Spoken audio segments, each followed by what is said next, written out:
What is up, Friday Nighters? Welcome to another episode of Just Another Friday Night. I am one of your two hosts, CM Chuck. The man across from me, Double A, Adamantium Adam. What's up, everyone? Happy Friday. Happy Friday, guys. It's Friday. It's been a long week. We're going to cut to the chase, right, Double A, and we're going to get right to some cool beers. Yeah. I picked up this one for me and Double A to try. We haven't done this in a while, right, Double A? Yeah, trying something new. Orale. So Shiner's getting in on the Hispanic culture there. It's a twist-off, Mexican-style lager. Cheers. Here's to you, Friday Nighters. Authentically Mex-Tex. Oh, yeah. Okay. Damn, that's good. Cool. Hey, you know what? We need to work on some sponsorship shit, man. We be giving these guys free plugs all the time, man. Well, they are Texas, so. Friday Night Faithful, how the hell are you? Are you doing What's good? up, Steve? Are you What's staying? up, Rizzo? Yeah. What's up, Steve? Cheers, man. You missed it. You probably caught the cheers, Rizzo. What is up, brother? Are you staying cool, Jason? guys? What's up, Jason? It's fucking hot, right? Yeah, it is. What's up, Ooh. Jason? Appreciate you being here, man. We got to hit you up with the news on what's going on this weekend. I don't know if you can see it, but this is the sun, and this is where I'm being protected. I think I got it. I think you can see it here. Some good old farmer's tan. Yeah. Everyone's like, man, what is this, a bodybuilding show? Yeah, man, it's like brutal. You know, I'm always a passenger because I don't drive, so I've always got this arm hanging out instead. Yeah. You guys are all dark on this other arm. So. Sometimes you drive, sometimes you passenger, right? Double A, because you deliver stuff. Yeah. But guys, it's been a long week.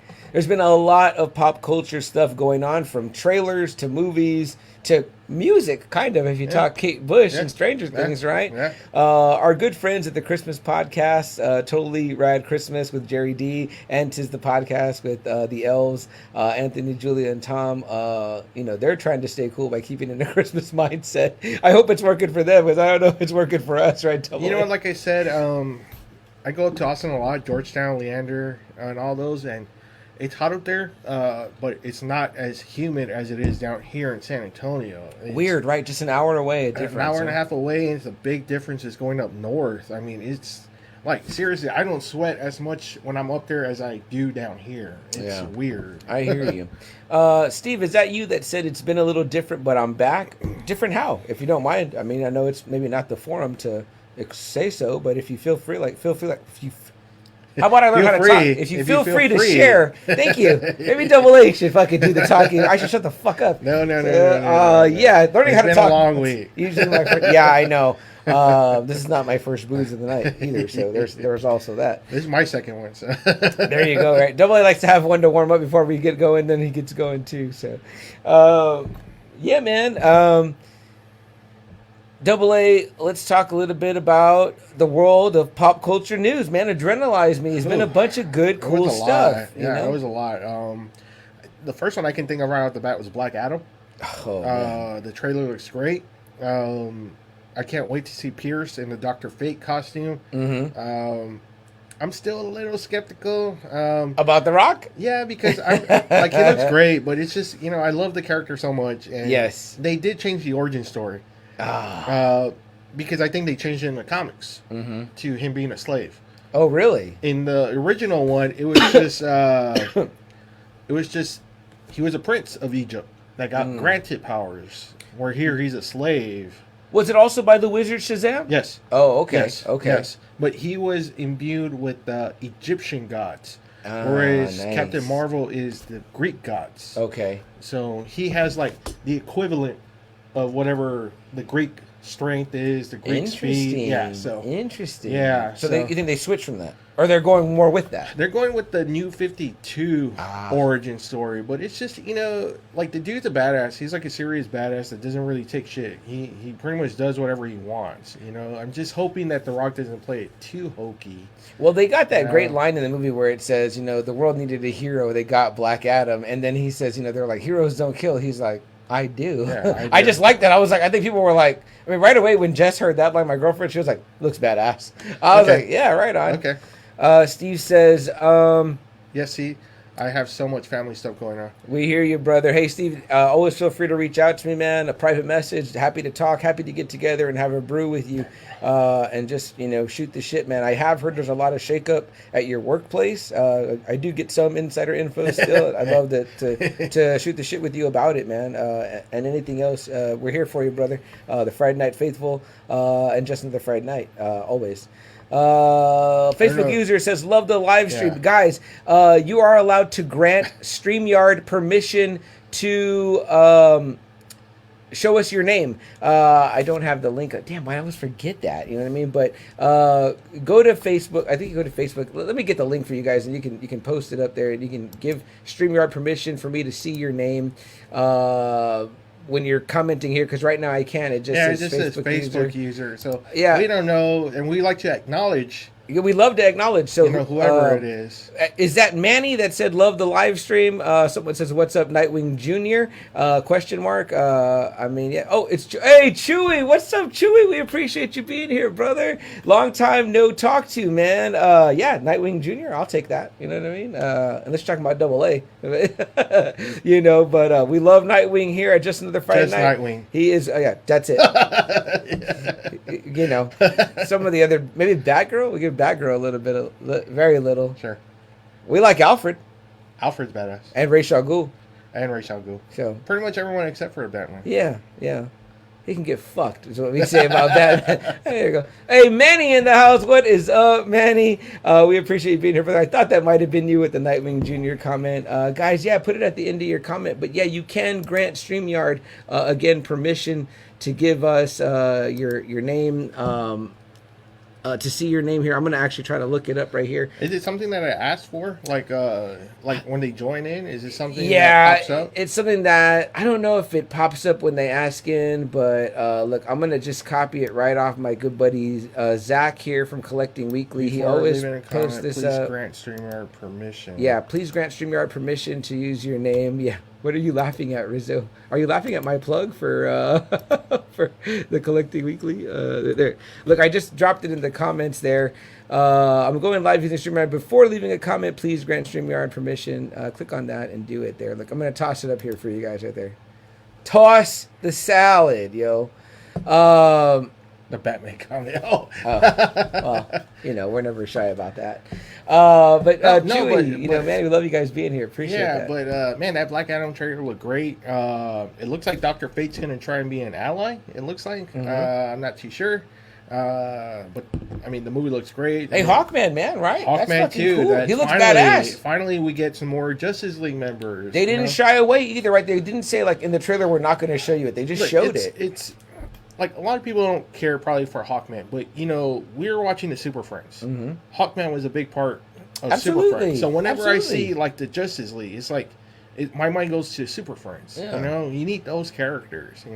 So it's gonna be kind of cool to see him. So this is a quick segue because you brought up that trailer first, Double A, Black Adam or whatever.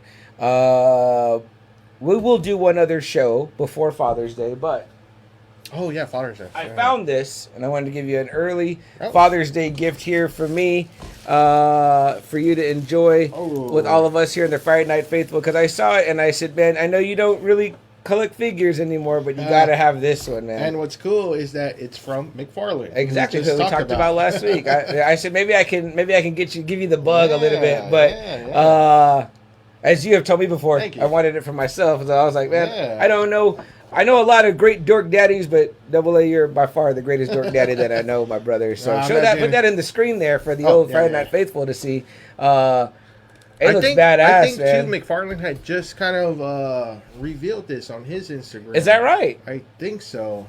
Well, we know there's going to be a rock version. This is obviously the version I know you adore more. The comics. Yeah. I look forward to you opening and playing with, man. The great thing about these McFarlane toys, Double A, is what do we always say, right? It looks like a statue, but you can pose it, move it, so it's like a statue you could play with. Yeah. Foxy Roxy in the house. Hey, Roxy. Hey, Roxy, I can see your name. You must have granted StreamYard permission for us to see your name. Again, I'll throw up that comment. Rizzo says that's pretty cool. Jerry D in the house. Yo, just wanted to drop in and say a quick Just to say, he wanted to drop in real quick to say, have a good show. Thanks, Jerry. Appreciate it. Reading clearly not my strong suit, and speaking just as little. Jerry, I'm so happy to see you here, brother. Looking forward to talking and chatting with you soon. I was really excited for me, you, and Double A to talk a little bit of potential comic books idea. Do you have that one in your stack to show? The one you picked up, the Christmas issue you showed me and Jerry D? It's there. I wasn't going to show, but it's there, yeah. Yeah, okay. Great Christmas issues. It was just something, because... I always try to look, usually Jerry always covers everything. So it's like, I found this one. It's like a Christmas issue. But, already Jerry was already on top of it. Oh, he yeah. said, I was already on his list. So on his list. I was like, okay, cool. Yeah, there it is. Jerry D in the house. Foxy Roxy is here. Let's see. And Rizzo loves the Batman comment. And then Rizzo said, that's pretty cool, the toy. Oh, yes. Thank you, Rizzo. Who are you, Facebook user? Identify yourself. Who says, what is up, Friday Nighters? What is up to yourself? And you, Facebook user that said that, do this. Go to StreamYard.com/Facebook and grant them permission to show us your name. We'd love to see your face, your profile picture, and call you by name. And then Roxanne, cool. I think she likes the title, Freestyle Friday. Freestyle Friday, yes.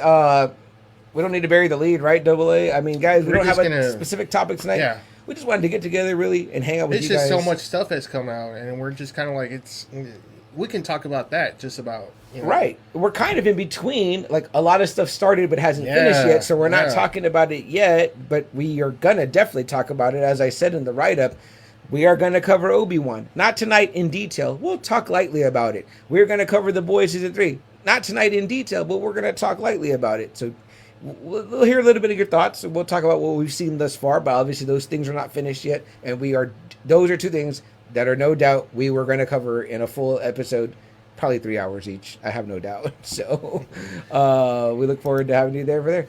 The Reverend in the house. Are y'all going to jam skate? I don't know, Double A. How are you on skates? I've never tried it, but I'm willing to try it. I have been on a pair of skates before, and I have zero coordination or balance, so that would just be complete me eating shit. But if you're talking about a skating rink, yeah, playing 80s music, sure. Yeah, I'll do my best L impersonation from season 4. When I get mad, when I laugh, when you laugh at me when I fall. Totally me. I want to talk about Stevie B, Lisa, and the Cult Jam. Roxanne, talk all you want. My wife is going to be going to that freestyle concert in August. Oh, nice. Her cousin already bought her tickets. Her and her sister and her cousin are all going. This will be the second year I think they are going. They had one last year that Frank went to, our cousin Frank. Is that right? And he took Boy and Corinne, my brother Art and his wife Corinne. I cannot believe that Boy has been doing a freestyle concert. It was for his birthday, so Boy was kind of like, all right. He knows them. He knows the music. Yeah, a concert with Frank is pretty cool. I've never done that. I'm sure Frank was dancing his ass off. So. I don't know too much about Lisa and the Cult Jam, but we can talk a little Blue Oyster Cult. But you know what? Roxanne knows about all of them, so maybe she can tell us about that. What songs to listen to? Roxanne, drop some songs. People, the Friday Night Faithful are here tonight. Drop some songs, anything. Man, what about Black Adam's eyes, man? This guy needs to get some sleep. He's got like CM Punk eyes right there, right? Yeah. Super spooky. I got something else to open up that came courtesy, right? Of our man Rizzo. Our man Rizzo, if you're still here in the house, Riz, I got this right here. Man, I love how, number one, love the packaging, right? You can't argue with that. Guys, if you're not a member... real quick. Go. Rizzo does a really great job with his packaging. Trust me, if you ever buy comics, you won't have to worry about it. I mean, he sealed the fuck out of these where it wasn't going to bend at all. I'm having a hard time. And I was trying to bend CM's packages, and it wasn't bending. So thanks, buddy. I'm trying to crack into this like an otter cracks into a clam. All right. Right off the bat, Roxanne says, "Take me home" from Lisa. And Facebook user says, "What up, boys?" I don't know. That might be Joe, our brother Joe here. Who are you that said, "What up, boys"? I also want to remind you that said that you can. We're going live with StreamYard, and if you want to leave a comment, please grant StreamYard permission to do so at StreamYard.com/Facebook. Then we can see your name and your profile picture here. And we can acknowledge you. Gotta plug that a lot, as apparently I am not doing a great job of that before I do so. So Rizzo sent me some books. Look at this. Yeah. So while you're opening that, I'll show mine. Guys, go join the Facebook group, Invincible Comics and More. They have so many great I got it, auctions and sales. Right here. And it's a blast. Rizzo might grill you before letting you in and make you take a quiz or something like that. And Reverend Vanessa shot us a link out of YouTube, probably for one of those. Hey, great stuff right there. We'll definitely check that out. Okay, so I got Ghost Rider 2. This is a variant edition cover. It just looked badass. I'm a huge Ghost Rider fan. Oh, love that It's Johnny Blaze, the original. Put it up one more time, double A. So we get a little bit more visibility on that. Kind of tilt it to the there. Oh, that's a great cover. Yeah. So Johnny Blaze is back. Wolverine and Cap going up against Nazi Germany, as you can see. Peacemaker, written by one of our favorite writers, Garth Ennis. I have this at home also. I've yet to read it. We should read that together and then talk about that. Then I got this as a freebie, just for purchasing. Hey, nice. Doctor Strange. Doctor Strange right there. Super hot right now. Joe is in the house. What's up, Joe? I definitely am not. Am not what? Speak your mind, Joe. We want to hear it. Roxanne liked the link that Reverend Vanessa put.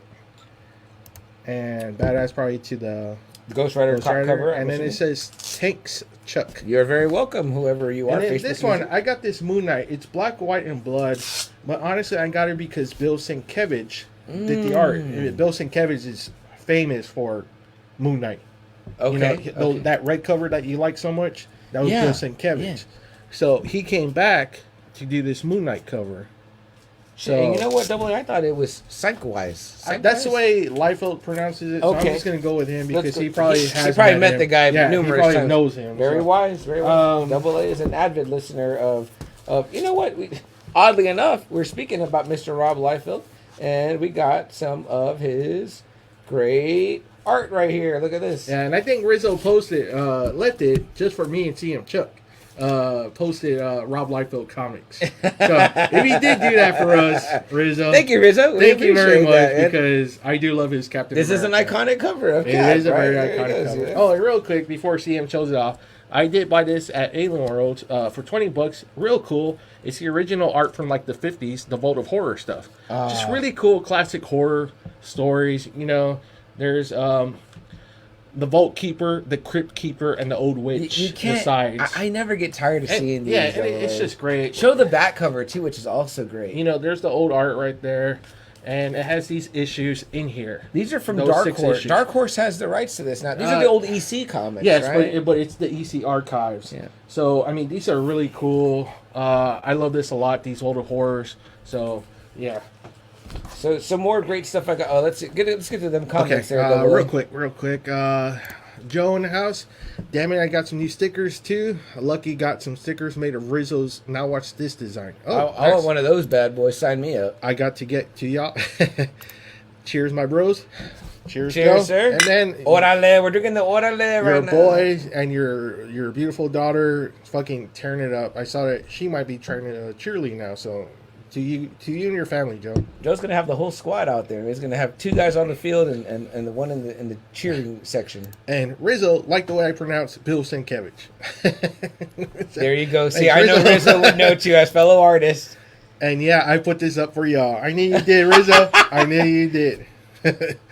And Roxanne said that boat is so cool. Roxanne, tell John to fucking go to Alien Worlds and pick it up for you. It's only $20. I know I gotta probably pick one for my gal. It's $20 for all that stories. That's that's really cheap. Trust me, that's really cheap. So, and Joe says, "Go Hornets." Love that comment. Go Hornets. And there you go to the EC proud right there, and all the graduates, including the son. Congratulations to all of you. Whoever has kids that graduate. And my buddy Juan's daughter who graduated. Yeah, congrats to all of you guys. So here's a freebie I got also from Rizzo. Don't forget to guys check out Invincible Comics and More. That was a freebie. Again, here it is, how it's spelled. Invincible Comics and More. And what about this one, Double A? I don't know. He's a little relevant right now. What do you think? I couldn't resist this. Man, that's a great cover. The cover, I bought this for the cover. You got to tell me who the artist was, because man, that's a badass job. Brother. Love that. And you know okay, and man, she's got it like super hot lately. But I mean, you know who drew it right away, right? No, that's J. Scott right there. Yeah, J. Scott Campbell, man. No one draws women more beautiful than J. Scott Campbell. Look at Gwen right here. I gotta admit, Rizzo puts up stuff. I buy it strictly for the art. I just like that's a gorgeous cover. I want to know that. And then Rob Liefeld said he came from the Jim Lee school. Did he? with J. Scott Campbell. Yeah. So in the he came Image from Times. he came from Wildstorm. So. Very nice. And this I love just that. an iconic cover. We have that one. That's badass. I mean, this is not the original. This is a reprint, but I mean, But, man, this is that's just a badass. cover you Yeah, gotta that's have just right a- there. yeah. I mean, like classic looking Peter, him and the Goblin. Yep. You know, I try to buy some of this stuff because I know that one day my nephew's gonna ask for these stories. Excuse me, and I will probably never own those originals, so I might as well have something for him to read. And we'll get to it later, but that's why I'm stopped buying kind of comics. I'm going for the trade paperbacks because I'm the same way. I'm just never going to read those issues. But if I have the trade paperbacks, I can at least read the stories now. So again, anybody that is even mildly interested in maybe grabbing some great covers like this and grabbing some great books at a great price, it's really cheap. Like this is way cheaper than going to a comic store now. So, and you don't want to always wait around for Gail Leckman's show. You know what I mean? Because it's like you want that's hard. comics now, you want great covers now. Chris Rizzo and Invincible Comics and more are some of the best guys in the business. You know, and like I said, putting this stuff out there. he packages the stuff super tight. Nothing will come bent or damaged. Everything is in pristine condition. And if there's anything wrong with the book before he sells it, Rizzo does let you know. Yeah, he lets you know detailed there's pictures. a crease or something on the spine. And let me or a tell you, tear. he put up prices, and I know this man, and I consider him a friend, and I still haggled with him, and he gave me a great deal on all of these right here. So thank you very much, Riz, and thank you very much, Invincible Comics and more, guys. Go join that Facebook group and scratch that itch for comics. Yeah, if you're into comics, do it. And Roxanne says, John. Yeah, John. Are you tagging John, or are you saying he's a fellow Hornet? Because he is. Well, no, so he can get her that vote of horror. Oh, there you go. Take your right ass there. to Alien World. And she said she loved that cover. I think it was the Gwen Stacy. Yeah, one. gorgeous cover. J. Scott Campbell, guys. You cannot miss with him. Superstar artist.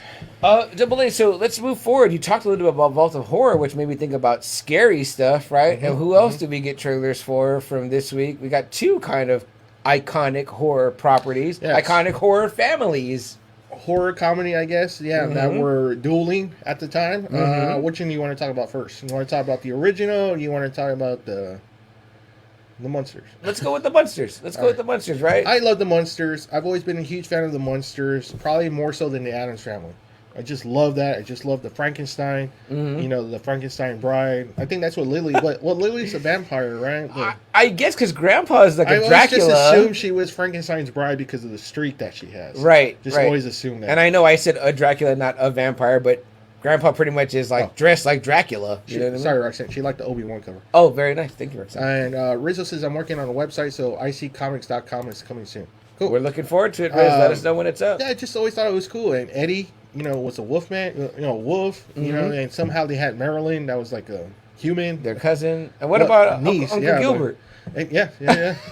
Uncle Gilbert, and he is the Gill man. Yeah, so I mean, that was always what was cool to me. I'm just seeing these monsters, these universal horror monsters. Well, stop right there, Double A. Were you a Munsters guy or an Addams Family Munsters. guy? Yeah, me too. I was a Munsters guy because they were like monsters. The Munsters it was were just monsters. fun. It was just a really fun show, really clever. The little jokes, here and there.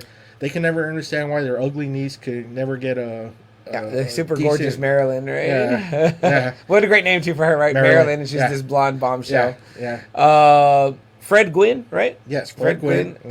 Great, iconic as Herman Munster. An all-time great TV dad that I think we might have skipped when we talked TV dads. We always kind of skip. We always kind of skip him and Gomez. Yeah. So maybe because they kind of fall into a little bit of like that horror genre in a way, but they are great dads. But you know what? I did read a long time ago that the Munsters was the first show to actually show a couple in the same bed on TV. Really? It hadn't been done up until the Munsters. Everyone else had always been in separate beds. Interesting, right? Even Lucy and Desi. Yeah, of all the fucking shows, it was the Munsters that had to break that. Yeah, that was funny. Even Fred and Wilma. Yeah. No shit. What? That's a great fact right there. That's a great trivia question. Yeah, so I was like, wow. Love that.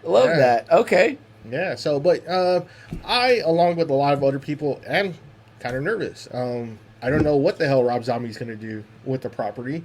From what I saw, it looks like the damn show, but I don't know how it's going to be, honestly. Well, that was like the news, right? It's like, oh, they're going to, we know that they're going to retouch, revamp every property that comes out, right? And it's like... But the Munsters was always one that you never thought, right, would ever be touched. I mean, the Addams Family, sure, but the Munsters, it was kind of like... It was sacred? Well, no, not sacred. It's just that you never thought. Yeah, I guess anybody will grab that property. I guess not, right? And then when you hear Rob Zombie gets a hold of it, and you're like, shit, you know, his run with Halloween is kind of hated.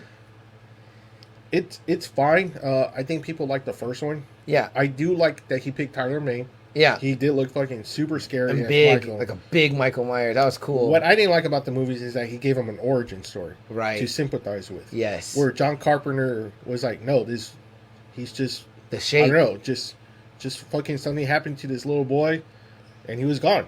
there was no more Michael. Right. You know, it was like there was nothing. There was no abusive parents.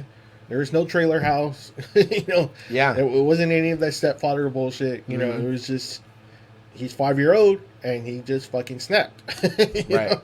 And he went into like a deep comatose state until something awoke in his ass. He just got it in his mind to become that way. You know? Yeah, so- and that's spooky. That makes sense. So that's the only thing I really didn't like. I knew Rob Zombie would take it to the extreme, which was good. It was fine, but I don't know. It's just hard. And you know, the Devil's Rejects, House of a Thousand Corpses, you know, it's fine. You know, it's an extreme horror, I guess. Okay. I don't know if that's like a niche audience, honestly. I know there's a lot of people that kind of go that far and even further. Sure. You know, so. Sure. Not everyone likes Hostel and stuff because they feel like it's like Yeah, the too Eli much. Roth stuff. Yeah. Right. Or even sometimes Saw. But then even Eli Roth, like I heard a lot of people love the Hostel movies, 1 and 2. So it's kind of like, you know, who knows? I don't know.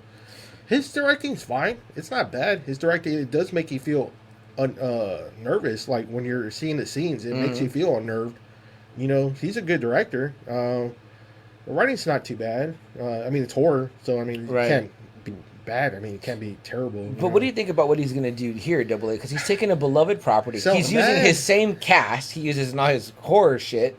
And then Sherry, yeah, for sure. And he's getting the. Well, I think the other two have been in plenty of stuff of his too. And then he's also. I mean, he did say he's going to honor the property. Apparently, he's a huge fan, and it's already got a PG-13 rating. Like I said, so it's just like, you know, it's just like a lot of cool stuff. But the car designer is famous. Yes. For the design of the car. Right. 1313 Mockingbird Lane. You know. Yes. You know, and just like I said, the Universal horror monsters. I mean, who couldn't really love all that kind of stuff? How did you feel about that? It starts the trailer in black and white, like the classic show, but then it goes to color. I liked it. Okay it's with fine. it? Yeah, I'm fine with it because that's part of the charm too. Is kind of seeing these monsters how they look. You know, because we never get to see like Boris Karloff and being green. You know. You know, we How never great see would that any be? of that. Yeah. So to actually see like the reactions, because when you're watching it in black and white, you're just assuming. You know, I don't know what I assumed. There's just. You know, people will go up to them and be scared, but it didn't look like anything. You know, but now that you're seeing them in green and all the horror shit, you know, it's like okay, it'll be funny. There's something cool about like when you do see it colorized. If you're our age, where you saw it in black and white, because it like kind of like you're like, oh, cool, like that's how it looked or whatever. You know, when I see old pictures of like Boris Karloff. You know, when he is like, that they have colorized, I'm like, damn, that looks like neat or whatever. But part of the mystique is the fact that I only ever saw it in black and white. Yeah. So it's very cool. Jason says here, have we seen Mario? It's been a while. It's been a while. We texted him. Been a while to actually see the man. We had an opportunity to catch up with him recently. Unfortunately, it was like we were both down with allergies. Yeah, and I didn't want to make anyone nervous. You know, COVID's still rampant, and it was allergies for me, for sure. It was allergies, but, I just didn't want anyone seeing me. And my gal's youngest had graduated, too, so unfortunately we missed that opportunity to potentially catch up with him. He has been at a couple of shows, though, right, Double A's? Yeah, but that was it, though. I think that's it. He's been doing that. But he does say that he is done, so we don't know, if he is exactly moving on right now up to Dallas or whatever, but no, we haven't. Jason, we do enjoy every opportunity we do get to catch up. Well, we do text. I'll text him every now and then if I have a question about a comic or just to shoot the shit. Yeah, absolutely. Right? Yeah, there's no one better to talk comics with than Mario, so that's absolutely sure there. Rizzo, we appreciate you switching over to YouTube there. ICM Comics on Instagram. Chris Rizzo, I love that Wonder Woman image right there from the classic Super Friends. She looks pretty upset right there, whatever she looks mad. Yeah. She's talking about. I'm looking forward to it. I will check it out, probably in theaters. It's the Munsters. It's cool. I'm not the hugest fan of Rob Zombie. My wife is. She loves Rob Zombie. Okay. She's seen all his movies. Okay. So she loves it. So I know. met the cats. We met some of the cats from House of a Thousand Corpses. So she just loves him. You know? I know one of the Friday Night Faithful, Crystal Sanchez, is a huge fan of Rob Zombie, especially like his cartoon that he has called like Super Beasto or something like that. She says that that's like the best shit. So. Yeah, like my wife loves Rob Zombie. Yeah. Loves White Zombie. Really, she loves White Zombie. Some good tracks. Yeah, Dragula, yeah. you know what I mean? But that leads us right into the next kind of cool property. You know, we already talked about it a little bit, but the Addams Family, you know, and then you've got the great Tim Burton attached to it, who we did an entire episode on with Untamable Amy, and it's coming to Netflix. The show Wednesday. You know what I mean? So, what have you heard about it? What do you really know about it? The little trailer didn't show too much. The only thing I think I was like everybody. I think it was like, oh shit, Christina Ricci, you know, but no, it wasn't. It's just gonna be Wednesday again as a little girl. Yeah, it's animated. It should be good. It should be okay. Well, hold on, back up. What, were you hoping for like Christina Ricci as like an older Wednesday? Yeah. Oh, okay, interesting. Or even her portraying Morticia. Okay. Oh, that would have been fantastic. Cool, like in a live action. Like a live action. Okay. Yeah. What about would you have been okay with her just maybe voicing this Wednesday? Sure. Okay. Sure. Okay, to kind of keep it in line. All right. Yeah. All right. Yeah, I mean, she's still always going to be remembered. Oh, yeah. Wednesday, no matter what she does. Iconic. You know? I haven't heard too much about it. The trailer didn't show too much. But you know what? It showed Thing, you know, cool, crawling around as a hand with stitches on it. But you know, I'm fine. Just give me that. Just give me a little teaser.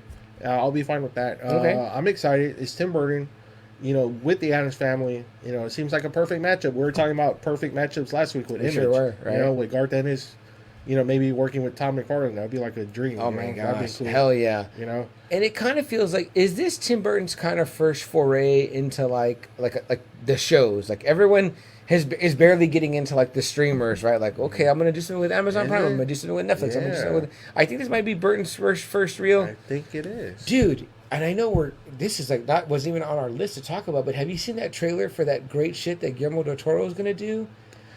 The curious. Something of oddities. Yeah, at first I thought it was Harry Potter because it has. Let me get the name of it so we get it right. What's his name? What's Ron Weasley? His name? Rupert Grint. Rupert Grint. Yeah. So he's going to be in it. Yeah, I thought it was a Potter thing because it sounds like a Potter book. Yeah. You know? It looks cool. He's one of those directors, CM, that I follow. Yes, me too. That if he's doing something, I'm watching because I like his creativity. You know, I like the stuff. He's done very memorable stuff, very memorable monster designs. Very much so. I like his style. I like his directing style. I've seen him in interviews on stuff, and it's great. It's so great. Cabinet of Curiosities, Guillermo del Toro's, and it has a great list of names attached to it. Where's it going to stream at, though? Let me get it for you guys. Because, man, right if it's here on Apple TV, I'm going to have to get that shit. So yeah. No, I don't think. I think it is Netflix. I think. Let me see. This is like I hit a horrible website here that didn't give me anything. Real quick, while you're doing that, Rizzo says, did Wonder Woman and Batsy Super Friends shirts after a spook video where they say, what's up? We'll bring that back, and the parody design will be available as shirts on my website. And then Jeremy in the house, he says, what up, guys?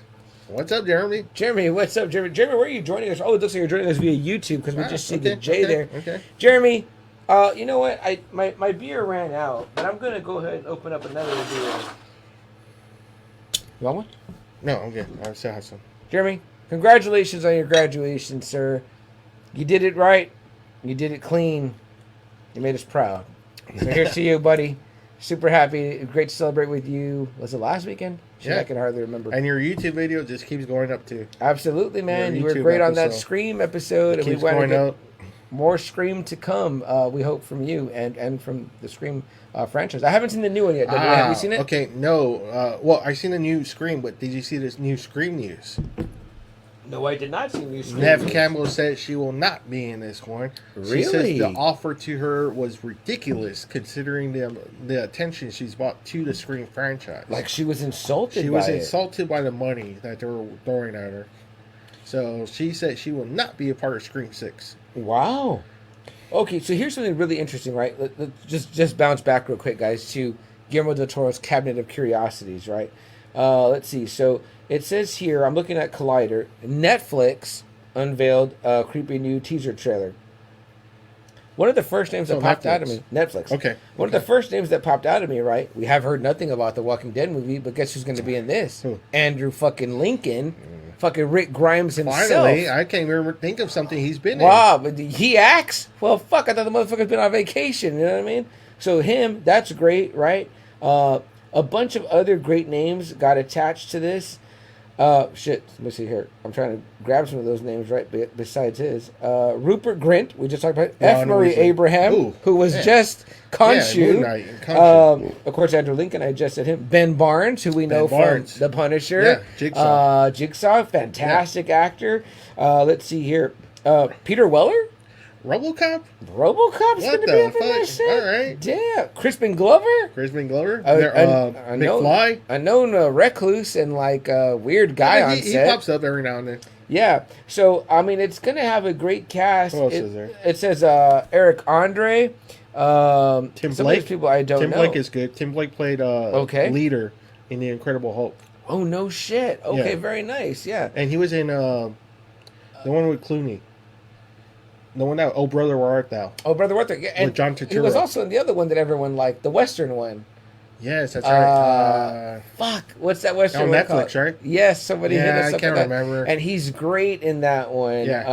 I like Tim Blake. He's a good actor. Yes, I got to get the name for you guys here. I don't want to. Yeah. I don't want to do it injustice. So it's gonna be on Netflix. Cool. Yeah, Does Netflix. it have a so we'll date get when you it's gonna into- Let me start? see if I can find the date for it. Man, because it sounds cool. And yeah, Tim Blake Nelson. That's his name.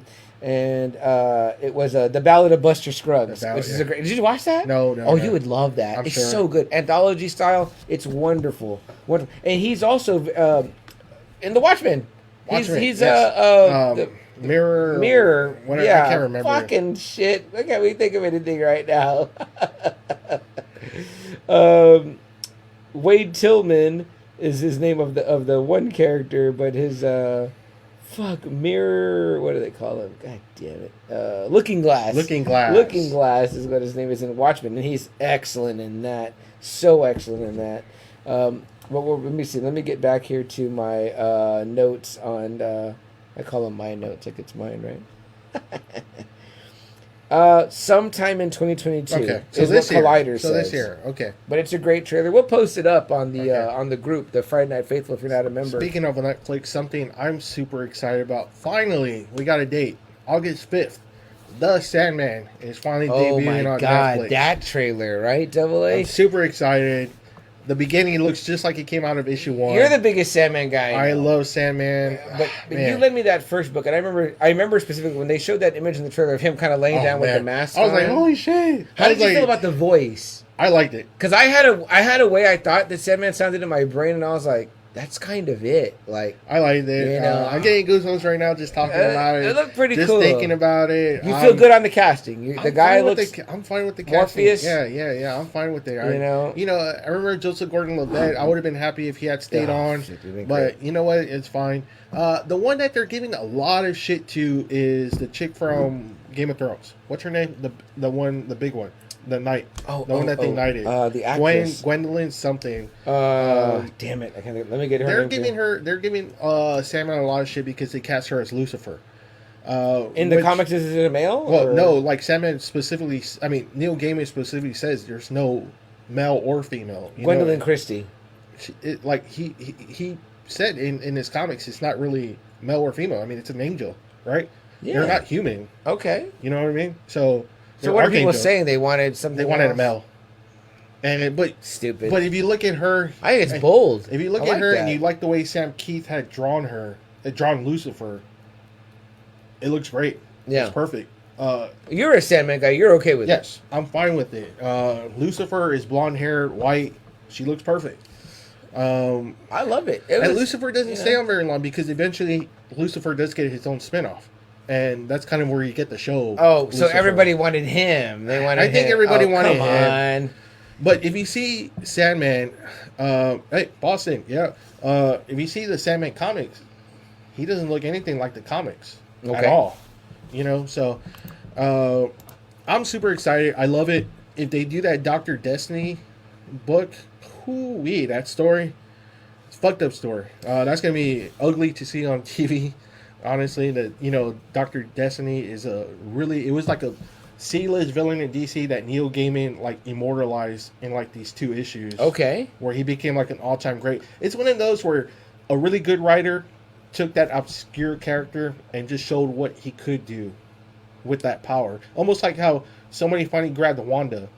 I see. And turned her into the badass that we know. Double A, is this the story that you showed me in that fan clip? Yes, it's that story? Yes. Okay, very interesting. If they was go. Cool. If they go that to was that very cool, I thought. And then, you know, there's so many good ones. There's so many good, like, one-shot stories. Like, there's one that's like a serial killer convention. That's just, like, pretty unnerving. So all of Sandman is within the DC canon? Yes. Like Swamp Thing has come out. Constantine has come out. Batman has come out. You know, Superman has made an If I wasn't appearance. bringing this, I would have brought you the Swamp Thing to show you the one I got. It's so cool. Man. It's great. I It's a love Swamp Thing. McFarlane. Yeah, it's gorgeous. I fucking love Swamp Thing, too. Facebook user that said, let's go Boston. I've been feeling really weird about this finals because it's like I hate both teams in a way. No, I'm going for Boston because of Ime. Okay. Ime is a product of Pop. You know, this is his first year as a coach after getting passed by so many teams. Boston, you're okay with the Celtics getting another title? Number fine. What? 17? I'm fine. 18? I'm fine as long as Lakers ain't number 1. What will it be, though? It'll be 18. Right now they're tied. They're tied 17 apiece. And okay. You know I would throw my name in the hat right now. Even though we did winning time, we are not the fucking biggest Lakers fans. And I think it's bullshit that they count the 5 for Minneapolis when they were Minneapolis Lakers. What the fuck? It sucks Those that they belong count. To Minneapolis. That's what me and my brother said. It was like, you don't see Oklahoma putting up the Seattle Sonics fucking banner there, you know? You know what? I'm going to go ahead and go with you, Facebook user, which, by the way, if you'd like us to see your name. Hey, if you're we're live with StreamYard. Go ahead and give StreamYard permission at StreamYard.com. Yeah, so Game 4 is on tonight. You know what? Fucking go Boston. I'm a Patriots fan right here. Like I said, Beantown, baby. I don't know if you saw, but Adam Silver did a really cool kind of like video. He was doing a press conference. Mm-mm. And he pretty much, he goes, and I got to thank Greg Popovich. He goes, that's pretty much a coaching academy down there, what he's doing. He goes, most of his staff always gets picked to be coaches somewhere in the league. And if you look at it, you know, Steve Kerr has said most of his coaching, he's got it from Pop. Ime was a Pop product. Sometimes you can see the copied style. Well, okay, let me hear you, Double A. You're saying you're rooting for Boston because of Ime, but why not root for Warriors because of Kerr? Because Kerr has the rings. He has the rings. So that's the Ime gets. He's been successful as a player, as a coach. Ime, this would be his first another year. Spurs guy getting it. I like it. Double A, you've convinced me. I felt on the fence about this fucking finals, but you know what? Now I'm all fucking invested. Let's go fucking Celtics right now. All right, now. Facebook user that said, let's go Boston. Identify yourself. Who are you? Give us your name. You say, what's up, brothers? How are y'all doing? Is that you, Rich? I think that might be you. You're a fellow sports guy, Rich. It is, man. I'm just guessing. I'm using my fucking power. Because whoever you are, that when you comment, this is what we see. Facebook user with no face. We want you to go give StreamYard.com/Facebook permission so that we can see who you are and give you the credit you deserve. Oh, it is Rich. Rich, there you are. Brother. Have you gone to Facebook.com/Facebook? Rich, we've missed you, our friend. Man, I was listening to some of our old episodes earlier this week. Not because I'm vain, but because sometimes I don't listen to our show right away like I should. Not like you all should. Don't do as I say, not as I do. But because I just I need to hear it back to make sure that everything was okay at the time. And I was like, damn, Rich would comment all the time back then. I know you've been busy, brother, but we're so busy. Happy to have you here, man. And he Welcome says, long back. time no see. Long time no see, long time no hear, long time no talk, man. So we're very happy. You know, Rich, here's to you. Hey, what can we say except this? Orale. There it is. Fire it up. Fire it up, man. Jeremy agrees. He says, go Boston. I hate the Warriors. Jeremy, that's why you're wise, young man. That's why you're wise. I don't hate the Warriors. And I was actually happy with them going to the finals because I was like, it kind of proved they didn't need Durant. They don't need a fucking super team. What they got here is who they got, who they drafted. Mm-hmm. You know? And it kind of showed, like, Very we nice. don't need fucking Durant. We got here again. I like, you know? I guess we could say we like the post Rondo, post Garnett, post fucking fuck, I can't even think of his name right now. But the other guy, who was their big three? Oh, you're talking about Boston? Garnett, Ray Allen, and Paul Pierce? And Paul Pierce, post it, and when Rondo was Rondo there. Too, when everybody was making a post that era, they're cool again. Like, all right. They dropped off bad after that. After all three of them left, they had dropped bad, and then it was just another rebuilding process. Hey, and even though we covered Winning Time, we still really did love fucking Michael Chiklis as Red Arbach, and fucking the guy that plays fucking Larry Bird is fucking stellar, that guy was man. fucking hilarious. That dude is fucking great, man. I'm like, dude, I did think my dad caught up. He watched, he binged it in one weekend. And What he was did he like, think? fucking funny. Right? Actually, that's a great show. That was a great he show. loved it, man. Yeah. Rich says Derek White, Spurs lover. Rich, we want you to give permission to Facebook. And then David Lopez says, "Is it showing my name now?" David Yes, Lopez, it is, David. It is, in fact, showing your name. David, long time no see, brother. Where you been, man? I hear the band has been playing at Bonds. I was there one day when y'all played, but I didn't stay late enough.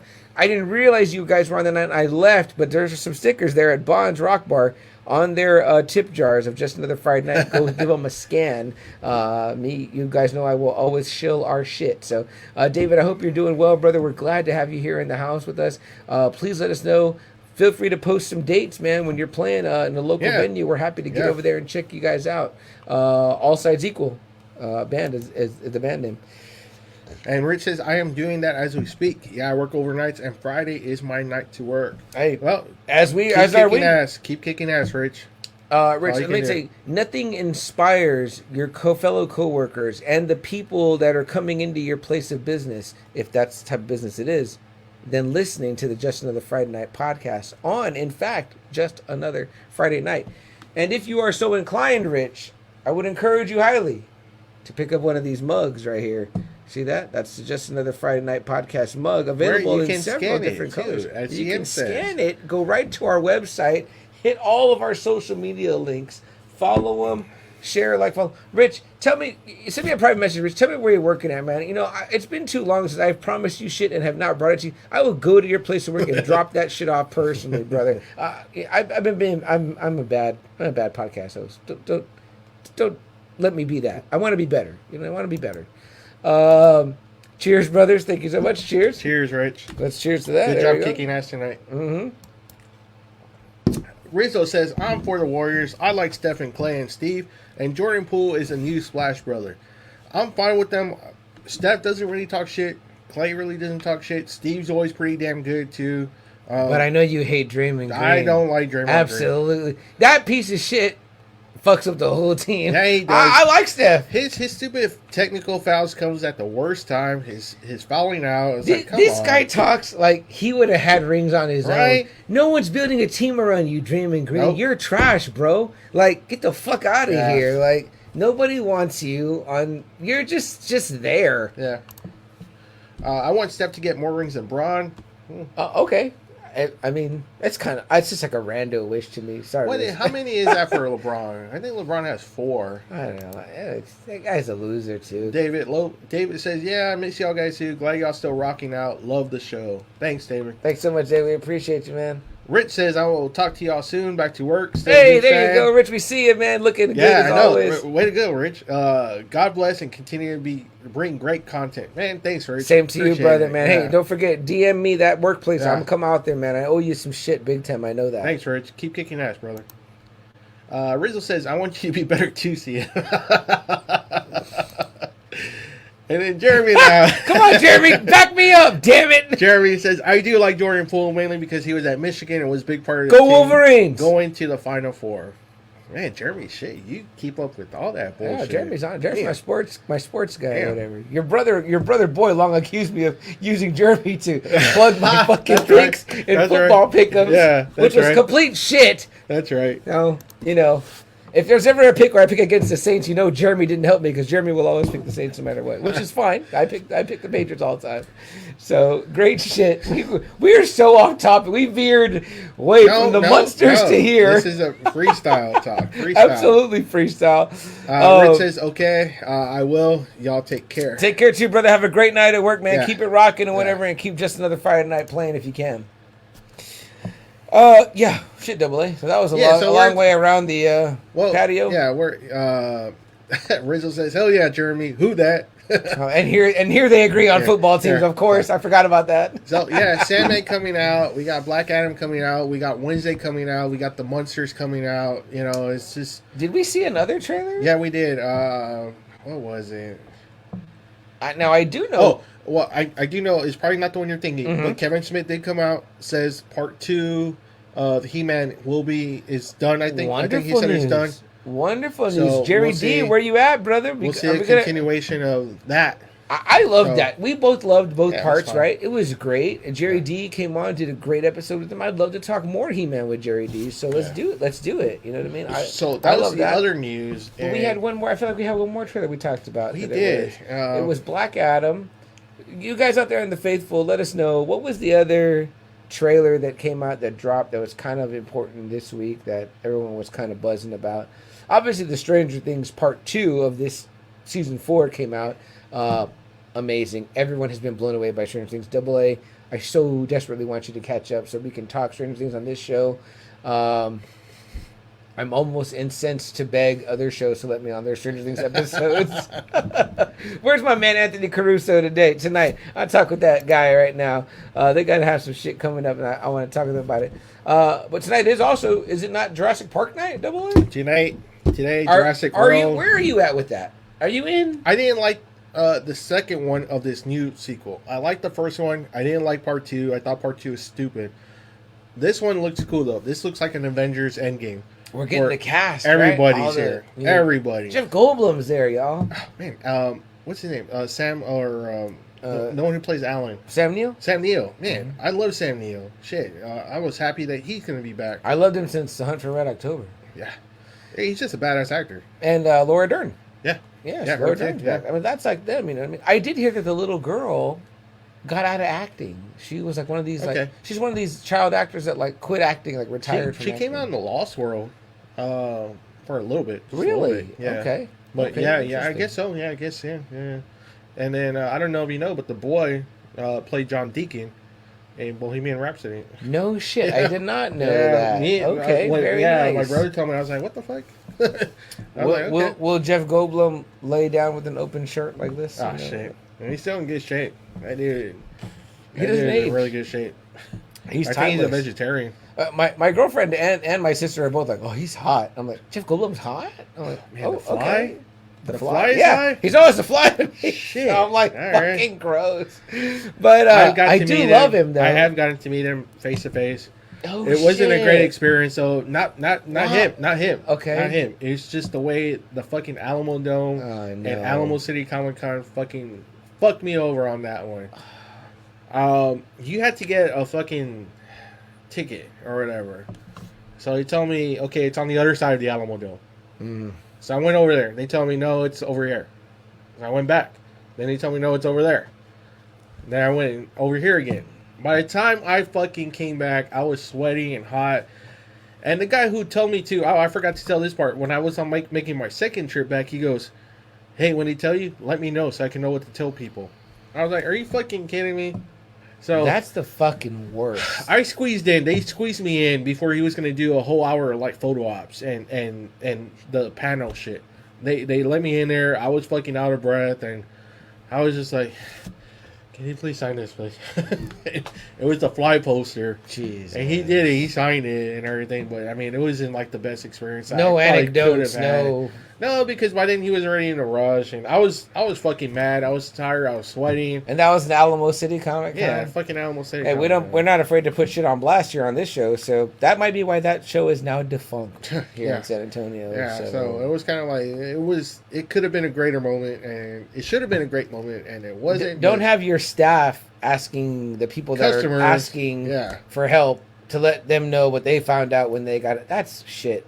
That's shit. So I was pissed off. So I was kind of like, man, while my wife was waiting in line to meet Nev Campbell, I was doing that exercise fucking bullshit. Trying to meet him. Yeah. So. Joe says Earth Girls are easy. That is a fun movie. It's Jeff Goldblum. Is Jim Carrey. Marlon Wayans. Yeah, there you go. Quite the cast. Gina Davis. Cast right there. Yeah, Gina Davis. Yeah, that's an excellent cast. Yeah. Is it ripe for a remake, Joe? And if so, who would you cast? No, not that one. No, I'm not saying that it's bad. It's like that one's just, it was good. on its own. That one doesn't need to be remade. It's almost like when they did Point Break. I was like, why are you doing Point Break for? Oof, Why? New one was. And then that movie was trash. just a big yeah, it was just fucking trash. What about Fright Night? Did they redo that? No, yeah, they didn't. Man, that was trash too. They even did a part 2. I was like, damn. Was Colin Farrell in that? No, I don't even know who the fuck was in part 2.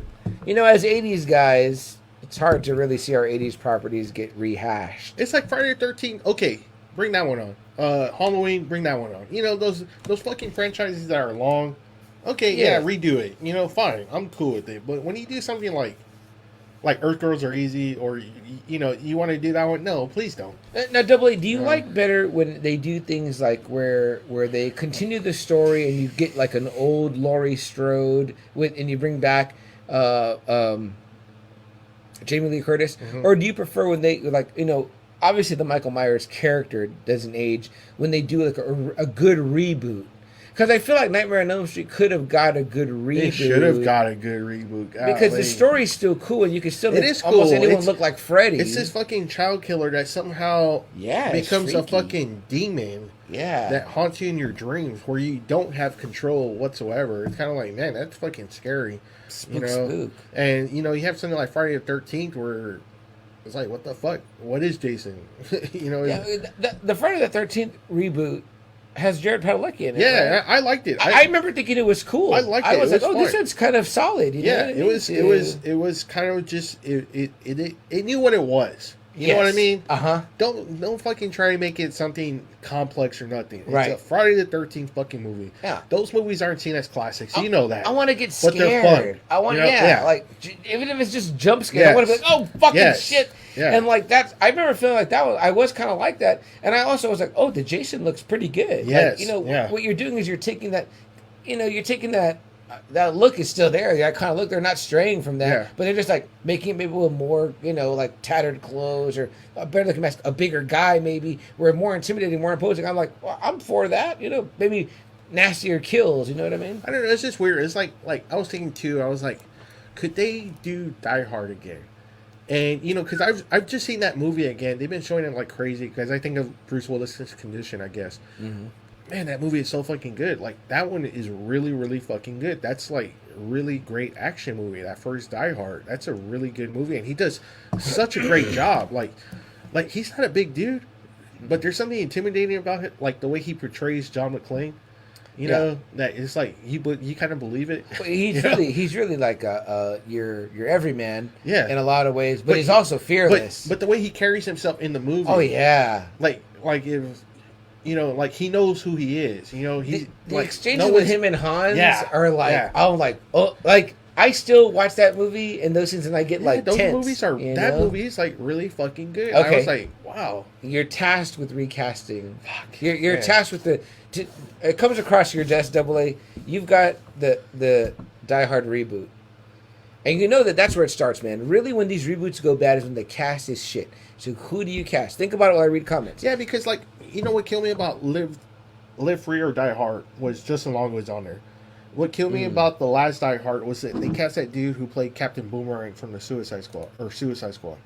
I'm not a big fan. He was the villain? No, he was the son. But I'm not a big fan of that dude. It's like almost like Sam Worthington. I hate throwing Sam Worthington under a bus a lot of times. But I will always sing praises for Sam Worthington's agent, where I'm like, oh, that guy's agent is the best fucking agent. The best fucking agent, man. How he was able to get those big budget movies, I was like, God. He got him fucking Clash of the Titans, Avatar, Terminator, like back to back. Big fucking franchises. I was like, what the fuck? I remember thinking at the time, I was like, The Rock needs that guy's agent. At that time, I was like, yo, those movies would have been much better with The Rock and all three of them. All right, excuse me, guys. Comment-wise, Joe says, no way that's a classic standalone. But will it be covered on the Now Watch This podcast, Joe? That's what I really want to know. I'm waiting for a new episode. Rizzo says, dude, I want a Stranger Things spin-off movie. I've been hoping for a new Elm Street. And no spoilers, Double A. The horror element this season has been fantastic. Absolutely. So I was hearing, without really like spoilers, like Liefeld didn't really do anything, but he goes, Stranger Things is set in 1986, and he goes, it's really fucking heavily inspired by Nightmare on Elm Street. That's what he said. So I was kind of like, Okay. And in the best possible way. Yeah, that's what I'm saying. Yeah, I was a little concerned that this season might have been a little too much for my nephew. I was like, Ooh, I was that weary. bad, huh?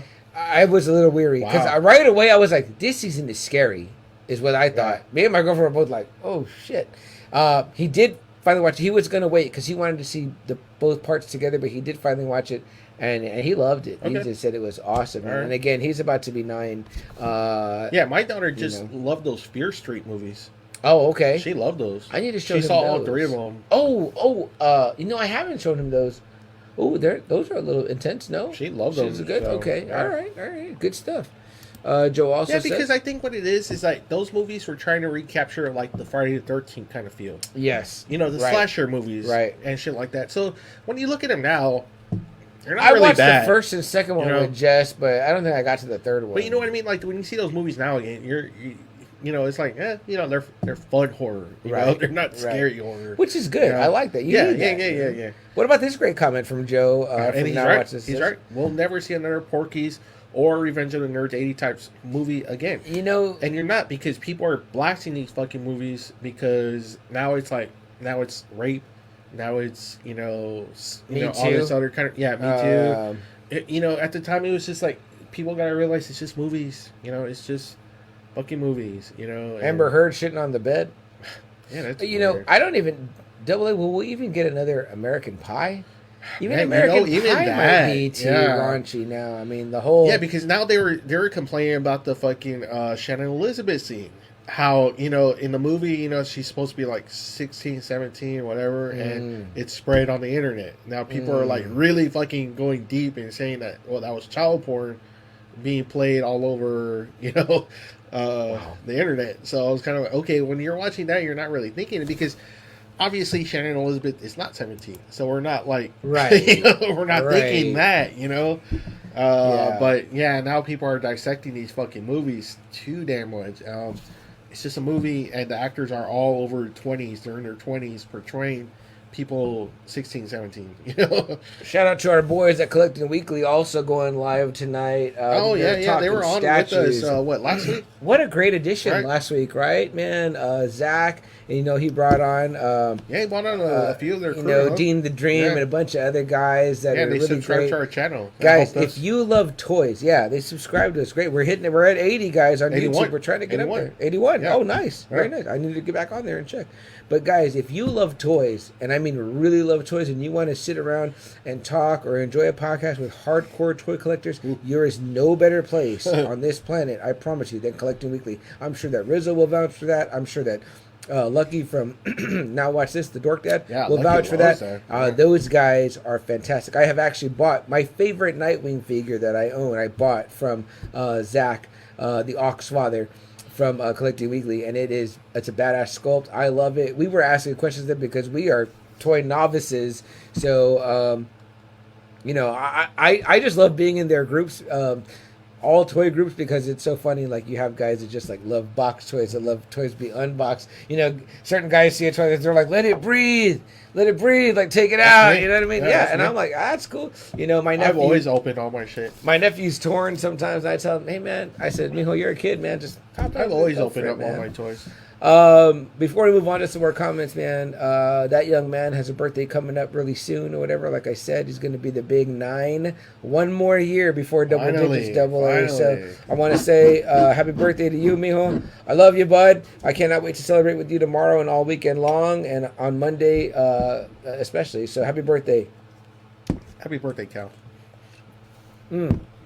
More comments, double A. What do we got here? Put that one. You can argue they try and remake Die Hard with certain action movies once every... Yeah, and that's always been a thing. It's like Speed, I've heard, was Die Hard on a bus. I've heard other action movies like Under Siege was Die Hard on a boat. Die Hard on a boat. So you always have those kind of movies where it's like one particular setting with one action hero. But what do you think, Double A? Because look at all the fanfare that Top Gun has garnered. Yeah. Sure, you brought back Maverick or whatever, but could you do a potentially third movie without him and just the young pilots? Maybe you focus on Miles. I mean, it'd be like Top Gun. Miles Teller's character. It'd almost be like Top Gun again. Yeah, first one. All young actors. Right. I mean, that would be cool, right? Yeah. Rizzo says, I love the Fear Street ones. Okay. And then Jeremy comes in and he goes, we got to watch those Fear Street movies. See him? Let's do it, bud. I think I've watched 1 and 2 with your mom, but I didn't get to the third one. But, watching with you guys always gives me a new appreciation for things. Especially, your brother Julian's got It's almost like Stranger Things, just pretty much where those Fear Street movies just really get a lot of... they do a lot of homages to the slasher films. Yeah, and I love that stuff. Stranger Things does it extremely well. Rizzo's referring to the American Pie thing. Yeah, which was supposed to, it was just supposed to go to the Friends, but it went everywhere. If you pick apart these 80s movies, there's so much shit. And they do. Now John Hughes movies are being blasted bad, real bad. It's just they're movies, certain things are of the time. You know what I mean? And I know I know people are going to be bashing us for just saying that because of the time. But Married with Children, All in the Family, even the fucking Flintstones, man. I'm like, guys, Jeffersons. Things were thought of differently. It was thought of differently. Yeah, times changed. We progressed. Okay, great. We're there. Had a career at that time. Exactly. Yeah, exactly. I know. Now they're just getting fucking slapped apparently on stage. So that sucks. You're doing great by that kids, Thank you so much, Joe. I really appreciate that. No greater compliment to me than that. Glad to see Miles Teller getting love after Fantastic Four.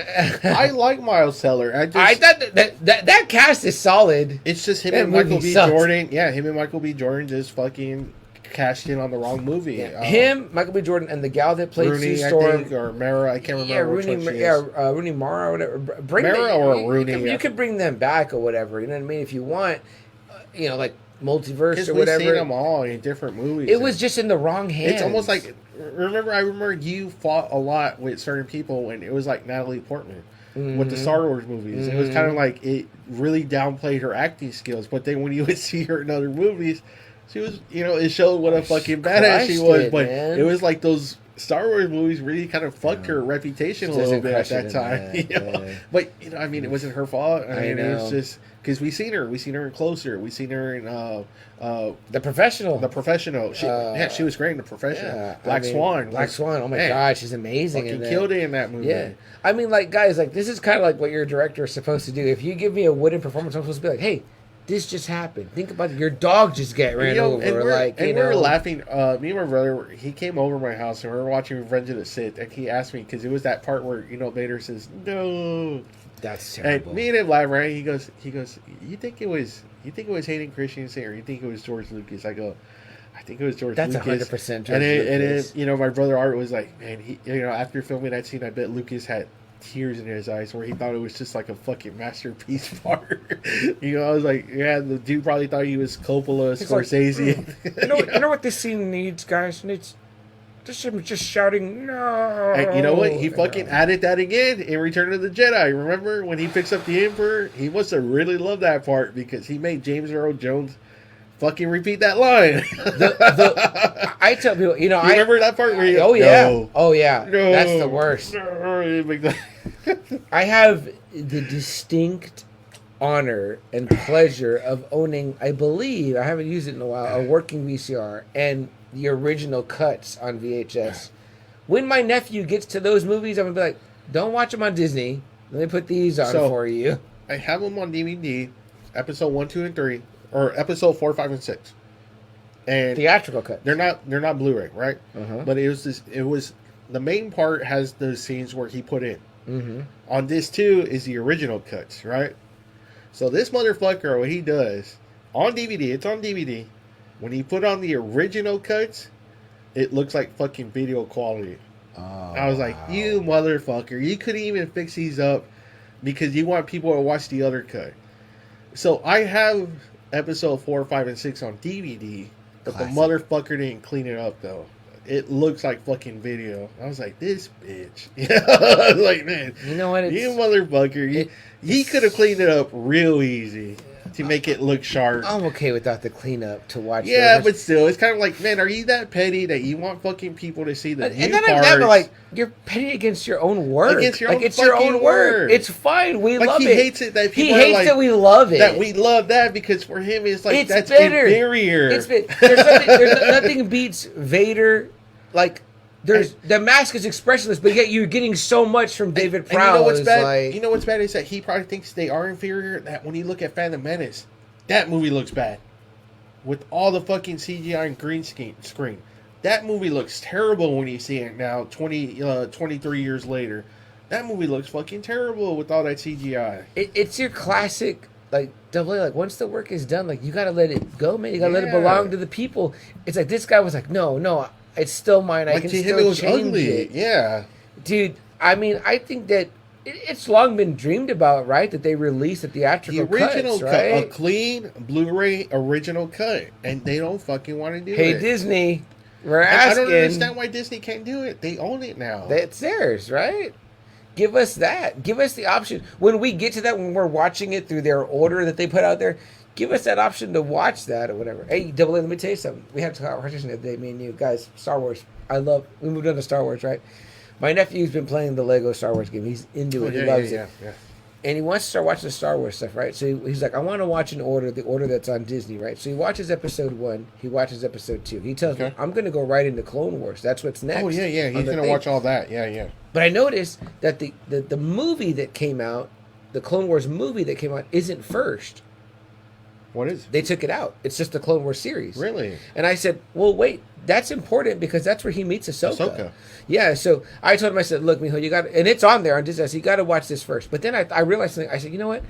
When that starts, even that movie, when it starts, he's already like Jedi Knight Anakin. Uh-huh. I said, you should really check out this Clone Wars one. I said, now they say it's not canon. I said, but you're going to see. I told him 2 things. I said, you're going to see when he gets the scar, and you're going to see what happens to Grievous. Yep. And he was like, I want to watch that. He's like, I want to see that. And I said, I know they don't consider it canon, but I said, but me and Cousin Kat kind of do. Yeah, because it follows through. And I said, and there's no reason it can't be canon. I don't know why. It could 100% be canon. And That's it's where I was fucking like, fantastic. You know, when I saw Grievous there first, I literally got scared for episode 3 when he was going to be in episode 3. I was like, holy shit, this guy's fucking dangerous. Plus, I forgot, in that first movie, that Clone Wars movie, they show Asajj, but they don't really introduce her. It's almost like you should know who she is. And I'm like, the reason why you should know who Ventress is because of that other cartoon. Yeah. You know, the Gennady Tarkovsky or whatever, the Russian guy who did Powerpuff Girls, Samurai Jack. He's amazing. Those cartoons are just great, though. It was perfect for Star Wars. And let me tell you, have you watched it on Disney Plus yet? What? That Clone Wars one? No, I haven't. So the way they have it is blocked up. It's like an hour, 13 minutes, and then an hour, 13 minutes, and they call it season 1, season 2. Okay. But it's like all of them together. You know, the little 3-minute episodes? Yeah. And I'm like, I said, I think you should watch it first. Then we'll watch the Clone Wars movie. Then we'll get through. And he's like, he kind of like, he was like, oh, it's still showing him as Anakin Padawan. I said, right. I said, get through it, and then you get to and then that part 2 where they knight him, Jedi Knight. That's a great scene. I fucking forgot about that. That's a great fucking scene. Dude, it's so... They should make that canon. Yeah, Dave Filoni, Jon Favreau, help them make that canon. And you know what's funny is that all the canon shit that they said is not canon, they're bringing it back. Now they're talking about Thrawn. Right, Thrawn, yeah. You know, it's kind of like, you guys... Like, hey, what's that article you posted, right, Double A? Well, potentially that Pierce Brosnan could play General Thrawn. That's sexy. Yeah. That's fucking... Yeah. That's fucking great. Yeah. Let's do that. You know what I mean? Joe says, nope, 90s, same way. Certain movies. They're getting blasted too. I don't know why we just can't say as a society. It's of the time, y'all. It's of the time. Like that was what... The thinking was different. Right. I mean, and maybe some people say better. People are analyzing this shit way too much. Remember that the director of Fantastic Four came out and complained that the movie company and that's the thing. That's why I love that Feige is in charge of Marvel because it's like, nope, this is the plan we're going with, and that's it. Yeah, it is the company's coming in. This director has an idea. No, you're gonna follow our fucking blueprint, right? Right. So. Something else that debuted Double A this past Wednesday was the Ms. Marvel show. Mm-hmm. Which did I you didn't watch even know about. Yeah. I didn't know about it. Well, I mean, that probably answers that question. I gave it a go. I told CM I'm not going to watch it. I don't like the Captain Marvel character. I don't care who's playing it. I don't care about the character in the comics or in the show or in the movie. Yeah, I just don't care about the Captain Marvel character. I mean, there you have it. And I'm tired. It's like the fourth fucking Captain Marvel now we're getting. We've gotten, Brie Larson, the mom and the daughter. you know, I forget their name. Photon. Yeah, and then we saw her in Strange, you know, right. and now we're getting this fourth one. It's kind of like Kamala Khan. I'm like, wow, why are you guys paying so much attention to this fucking one character for?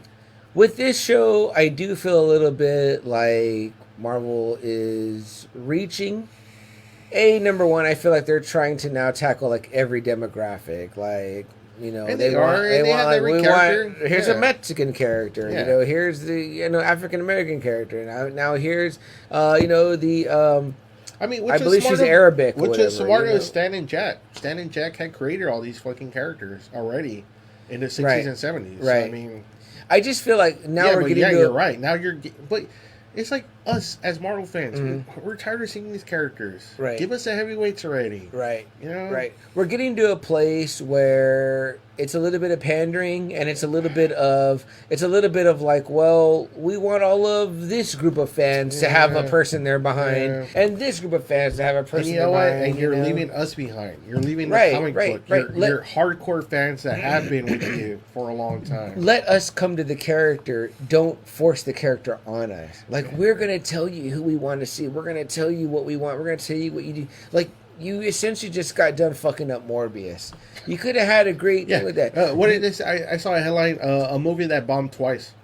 Yeah, because they put it back in theater for some reason. You know, Double A started out the show showing Ghost Rider comics, whatever. Obviously, it's like, they gave us Ghost Rider, but they did it in this like weird ass way where it was like Nicolas Cage, this older guy, and you're like trying to sell it as this like hip thing, whatever. And it's like, it doesn't work. Like, you got to do better. You know what I mean?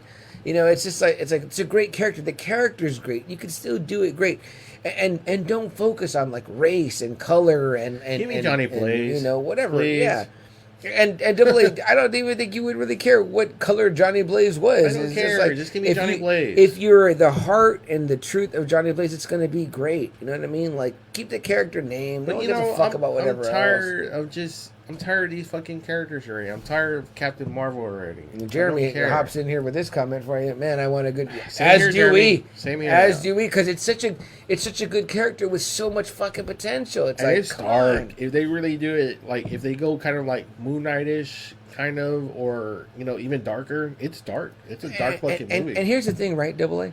How about you focus on your fucking character? It can really get any Joe Blow and give us a lot of Ghost Rider and not a lot of the guy.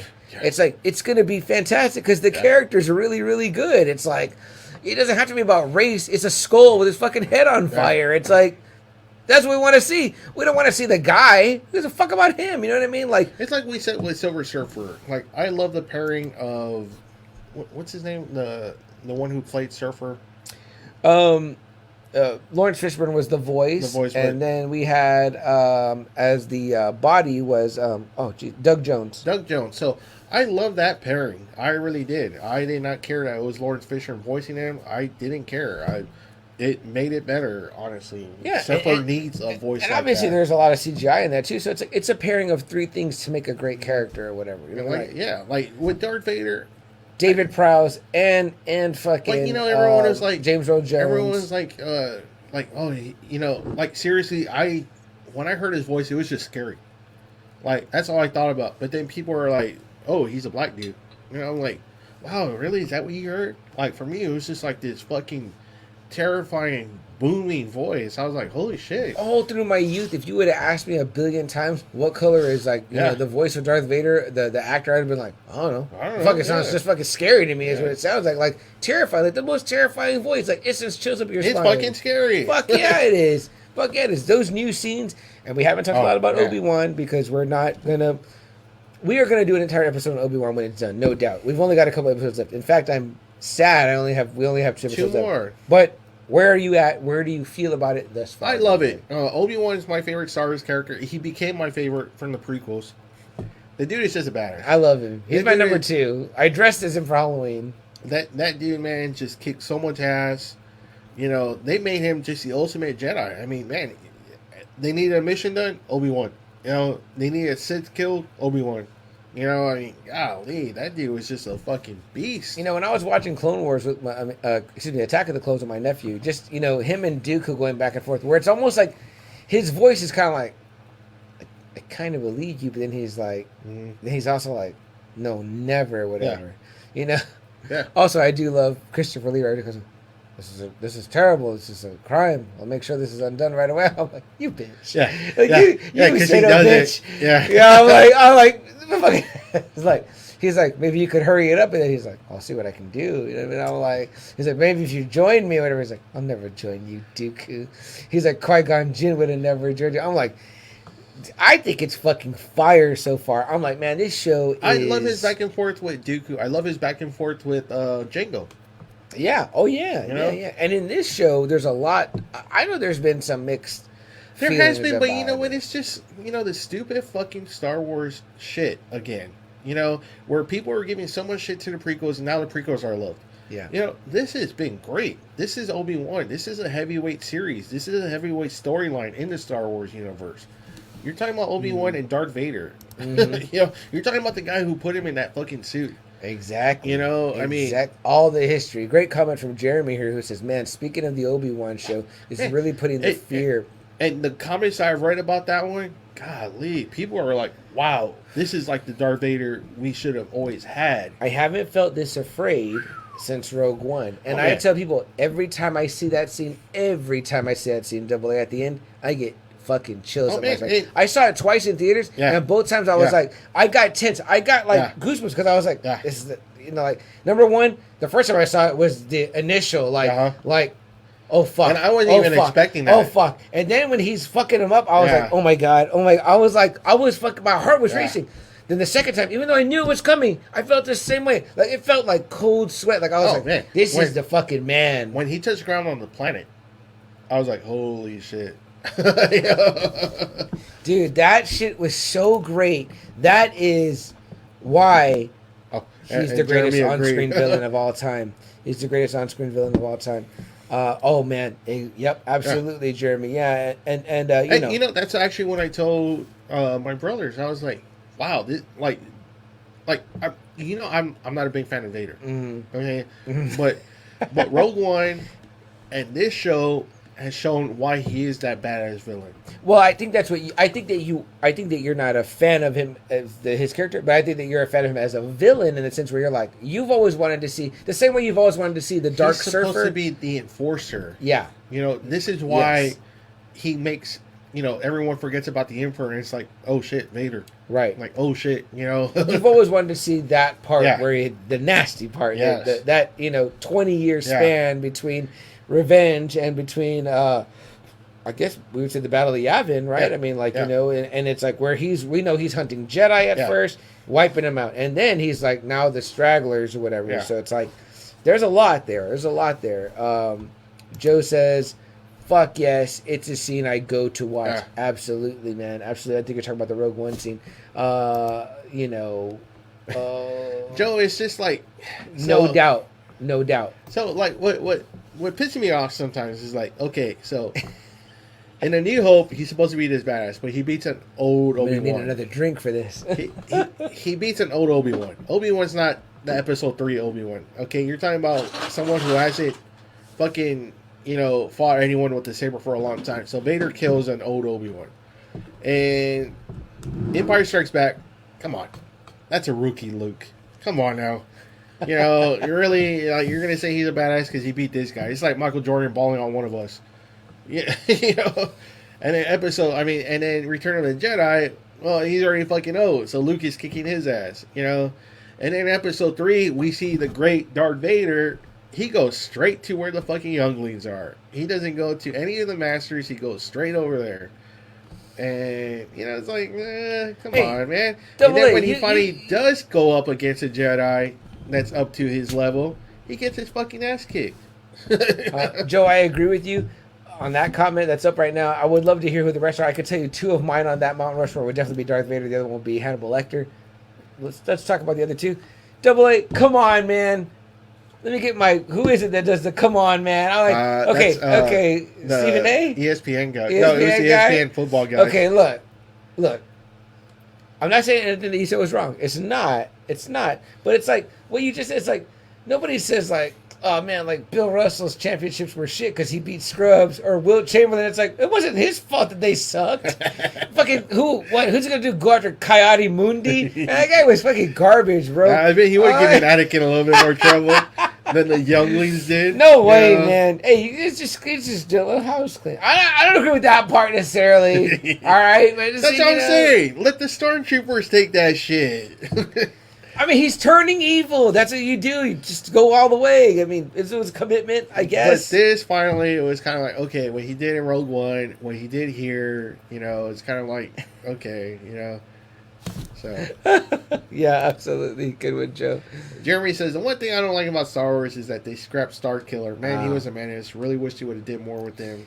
Everyone seems to love that character from the Star Wars Unleashed games. Yeah, man. And you loved him as Doomsday in the Smallville series. So here's another actor that I guess had a pretty good agent, but for whatever reason couldn't.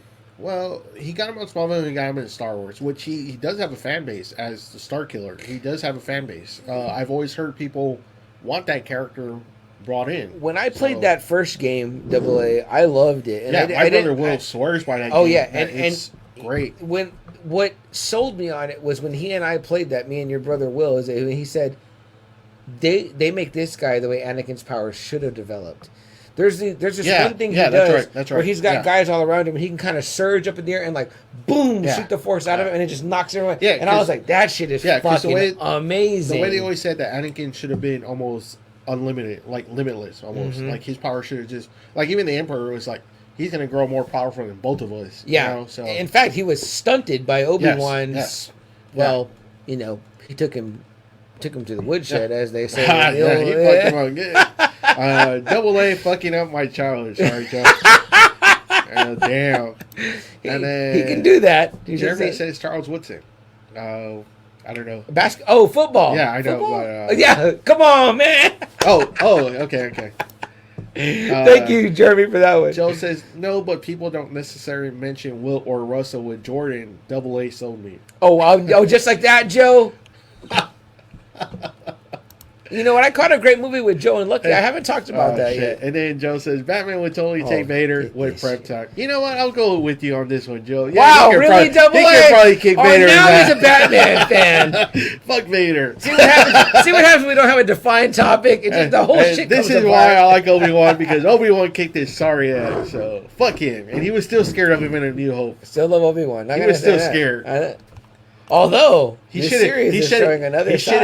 his pants when he felt Obi-Wan on the Death Star. Look at Joe. Joe's just happy that there's dissension amongst us, motherfucker. Here we go. Yeah, well, whatever. You missed the earlier Nightwing part we got out there, Joe. What was the movie? AA. Everything, everywhere, all at once. So I hadn't heard that movie until Joe had invited us, which he went. Yes. Now that movie, I'm just seeing articles everywhere how that's just like a really great fucking movie. It's super good. I'm gonna watch it when it comes on streaming. So because everyone keeps raving about it. I need to watch it again. So I will tell this. Okay, so you were We're supposed to be. I think there was supposed to be an episode, and I'll watch this about that. So I don't want to say a lot, but I will say this: I did have the great pleasure of going to be there with Lucky the Dork Dad and his son, one of his sons, I think his youngest, and Joe picked me up. Thank you, Joe, so much coming out to get me and hang out. Oh, it was a great time. I just had fun. It was just fun to have like a little guys quick afternoon and watch a movie.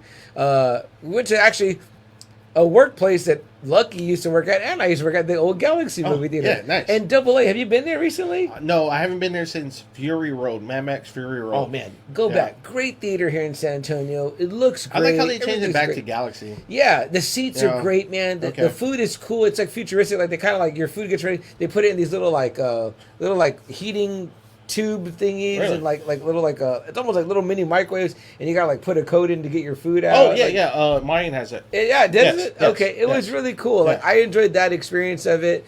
Did I drink? I don't think I drank. I think I was a little hungover from the podcast. I think so. I was a little podcast hungover. We went kind of to an early show. Because man, I know it's hard for these two guys to squeeze out being dads, doing dad stuff all the time. It is, and myself too. Well, my nephew, I tried to, I got a lot of stuff on the weekend, but we made time in the morning. Obviously, excuse me, Luck had a little bit of like a health concern, whatever. He's good though. He's doing well. I've been seeing his TikToks. He's looking better every day, you know, with Bell's palsy and stuff. But Luck, of course, always praying for you, hoping you get better. But CM ate loud through the whole movie. Yeah. I hadn't eaten and I was very hungry and hungover. And, Joe, check and fucking and read this. and nursing a hangover. You do know I do a show on Friday. I mean, hello, fuck. So yes, that happened. That is all true. I'm not gonna deny any of that. And then Joe says I took a little nap during the movie, not because it was boring, but because I was very hungover. but when I did see it, I was like, damn, this is like a good multiverse movie. It was like fuck. I was tripping balls, yo. I was like, this shit is like fucking weird or whatever. So I won't say what Joe had the assistance of during that movie, but Cheech and or Chong also would have probably have enjoyed that type of refreshment that Joe enjoyed during that. CM gave them attitude because they wouldn't give us a cup of tea. Fucking Joe. Great shit, man. I had a great time with you guys. I hope to do that episode with y'all. I hope to catch the movie one time before we do it again. Famously, my Suicide Squad episode got scrapped. From Now Watch This, which is maybe the first time I've been bumped. No, the first time, but not the last, because I also got bumped from an episode of Tis the Podcast, the Patreon edition of Peacemaker, because the recording was shit, apparently. So, yeah. See, I missed the best part of the movie. I heard there's a lot of weird shit in the movie, though, you guys see, but they did tell me about it afterward, and all I can say is it involved butt plugs, is what they told me. So, exactly, right? And what does that say? That scene will blow your mind. Again, I need to watch it. AA, when it happens, we'll watch it together and see what we both think and both be like, you know. There's some things we have said before we don't cover on this show. Yeah. We leave a lot of shit on the table for Now Watch This to pick up. You know what I mean? King Kong versus Godzilla. Fucking Mortal Kombat. You know what I mean? Like, there's things that's out there that it just ain't gonna happen. We didn't cover Suicide Squad. We didn't cover Peacemaker. I love that movie. I don't know why we didn't. I don't know why we didn't either. Well, I saw that movie like 2 days in a row. Yeah, I think once it came out, I was like, this is a great watch. I watched it 2 times also. Yeah. We should cover it, AA, because my episode never aired with Now Watch This. You should, because I still see it. Whenever it comes out, I still watch it. Whenever I talk about Peacemaker to people, I say, did you watch Suicide Squad? They're like, no. I'm like, that's where he first comes out. And then they're like, they love Peacemaker. You know what blows me away is when I found out that, Alan Moore was going to use those characters for Watchmen, and when DC told him no, that the comedian is based on Peacemaker, and I was like, wow. That blew me away, because I was like, holy shit, okay. And if he was this, the way he is in the movie, the comedian and Peacemaker have a lot in common. Yeah, the characteristics. So he's pretty reclusive, right? AA as a whole. Do you think that we'll get a good? He wasn't. You're talking about Alan Moore? Yeah. He wasn't for the longest time. He was going to the cons and he was working everywhere. It's just, I think, all the bullshit. He just hated it. He just with hated his properties. Well, no, I think he's just tired, like the negotiations with DC and Marvel and even Image. Like, he even fought Image too at one time. So I think he was just like, you know what, I'm just done. I'm just done with. Which is so interesting to me, right? Especially when it comes to Image. We spent so much time talking about them last week. It makes me wonder. I'm like, even with them, he couldn't get what he wanted. Like, does the guy really know what he wants? See, because that's the thing. They seem they're very big into creator owned. Yeah, see, that's the thing too. Is like, I don't know. I think maybe he wants too much. Maybe he's asking too much for each publisher. Who knows? Damn, AA, like, we live in a world now, and I'm sure the guy's not dumb. Where he's like, you can do your own book, man. Like, you're Alan Moore. I know. See, the thing is, like, Watchmen was kind of like the comic where he did create characters. Those were his creations. Swamp Thing was based on something else. Miracle Man was based on something else. V for Vendetta, you can say he created that.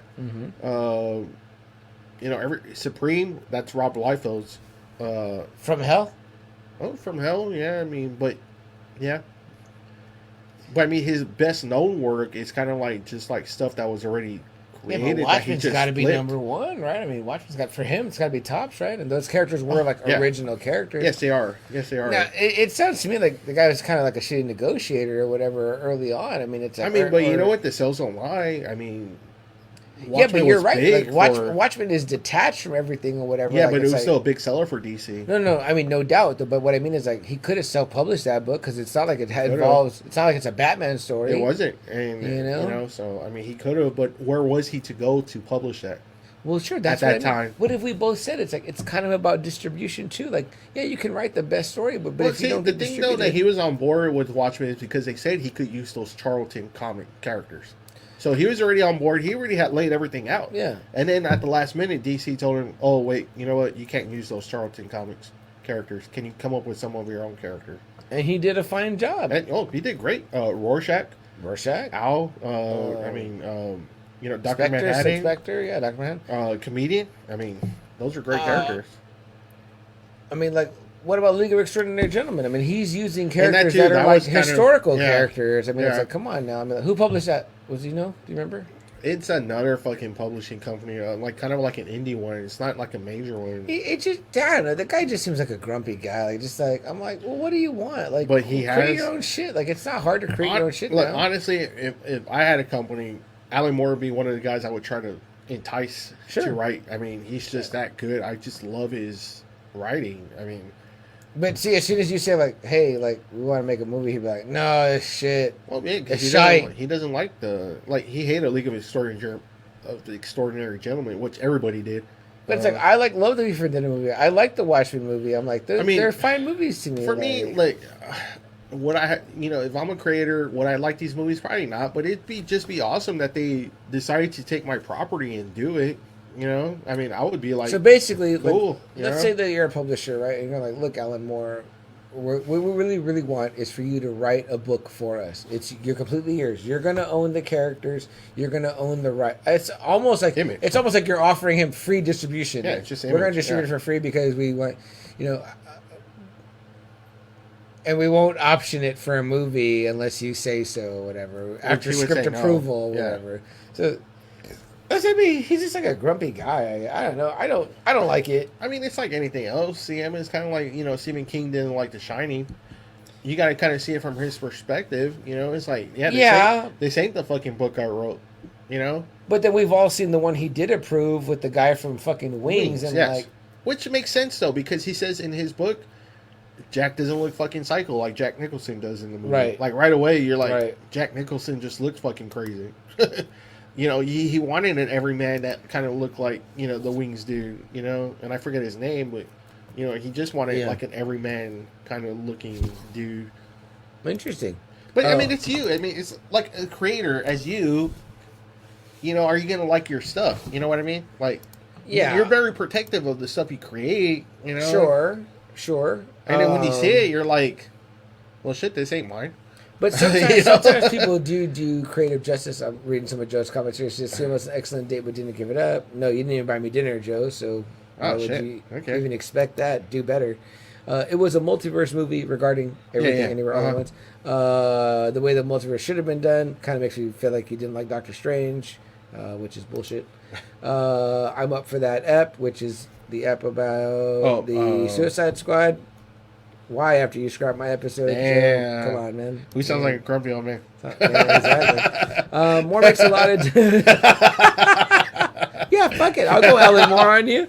Hey, if Alan Moore can do it, what the fuck? This is my shit. Have you seen my shirt? There you go. Joe says Moore makes a lot of. The definitive books Go ahead, for Double A. some of the big characters. Yeah, I mean, Swamp Thing. That's always just like Alan Moore. I mean, to me, it's. There you go. Joe says, "I will forever go back and read it." It makes me basically feel though, Double A, like it's like he's mad at a lot of stuff, but I'm like, well, really, all you're good at is writing other people's characters. Like, see, that's the thing. I mean, he did do a good job on V for Vendetta. That was good. Yeah. And he's good at flipping. I mean, he's good at really making obscure characters into something big. I mean, that was kind of Frank Miller's whole thing. He took Daredevil from the bottom and made him an A-list. I mean, he took Batman and redefined Batman. I mean, Frank Miller was good at that too. You know? I mean, if you talk about great Alan Moore stories, we mentioned Watchmen, but if you probably were going to say a number 2, it's got to be Killing Joke, right? Yeah. Oh man. I mean, yeah. it's like, and it's like, Well, you did a great job, but it's still not yours. It's But not your property. And you know what? Here's what it is.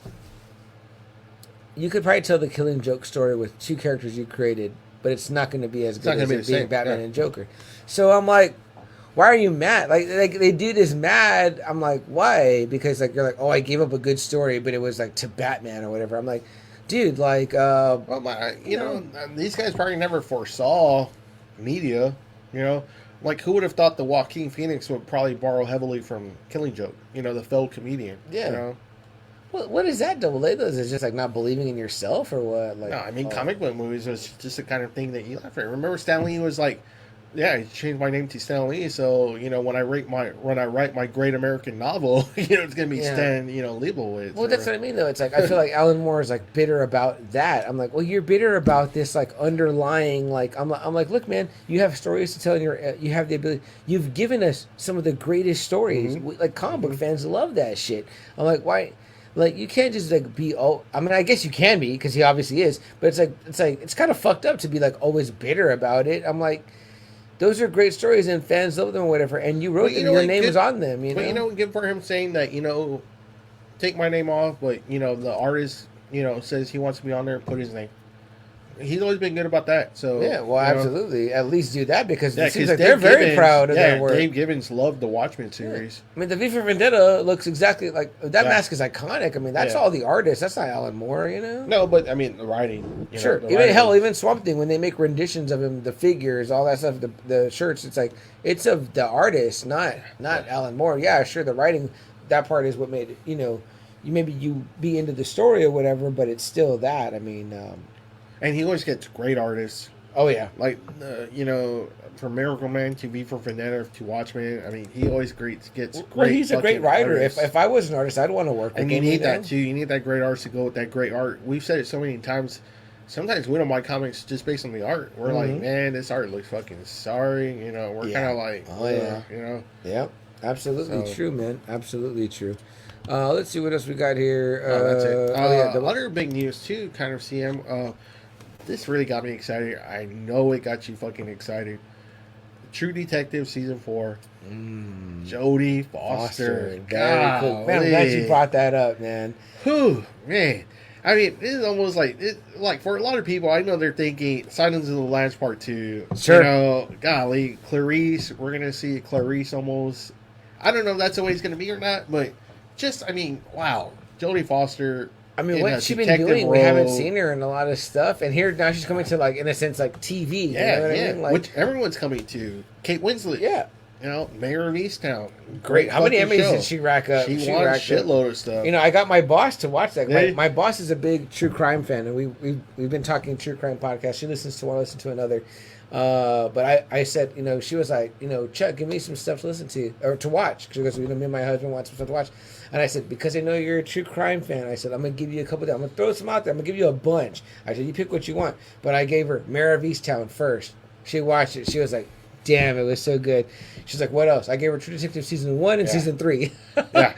I was like, Season 2, you can live without. Yeah. I gave her The Night Of. Remember The Night Of? The Night Of. I was like, yeah, okay, great. Man, right? that was brutal. And did you watch The Outsider? You did, right? No, I didn't. My brother did. Oh, man, I think you'd like it. It's not true crime-y. We're kind of thinking, because it's a kid thing, where me and my wife sometimes kind of like, sometimes go back and forth on stuff like that. So it's kind of the beginning is that's what I'm saying. So me and her are kind of like... It's Stephen King, though. I know it is, I know. But sometimes go... Sometimes we can, sometimes we can't. Yeah, say no more, man. I totally get you on that.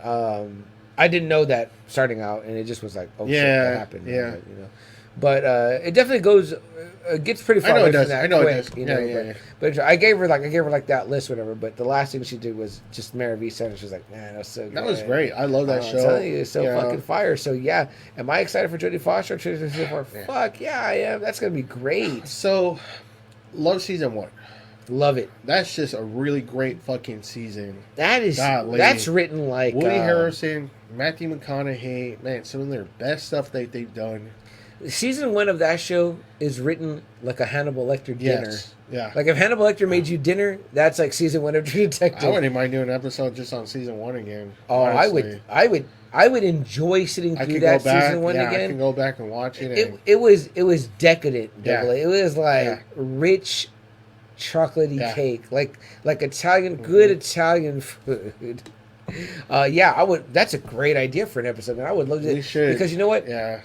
I watched it by myself. Yeah. And I watched season 3. I think I saw the first episode. And I think my wife kind of walked in, and I think she got hooked. Nice. Yeah. I got to watch season 3 with my girlfriend and my sister, and they were like, "Oh my god, this show is so good. What are the other seasons like?" And I said, "Season 2 we can skip." I said season 1. Season 2, man, I don't know what happened. I don't know. That was great cast. It was a great cast, but you know what? Horrible character, execution. Horrible casting parts of the actors. Almost.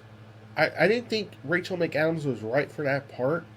You know what? To me, the plot was just convoluted. Plot was everywhere. I was like, what? Like, I hate to say it, man, but I know that you're a big fan of A Most Violent Year, but it reminded me of that. I was like, that one's actually more focused than season 2 it is. But season 2, when I watched that for season 2 of True Detective, then I watched A Most Violent Year, and I was like, this feels like season 2 True Detective. I'm not going to lie. It took me about 2 or 3 times A Most Violent Year to finally get the whole story. Okay. And once I did, I was kind of like, okay, I appreciate it more. I loved it more. It's funny to hear you say that too, because that's like a Godfather 3 vibe I have where I'm like, maybe I need to watch it again. And I keep watching it and I'm like, Godfather 3, I've tried watching it. I want to give it a check. I want to love it. I do want to love it so bad, and it just throws me off every time. Have you watched the new cut? Yes, I have, and it's still just...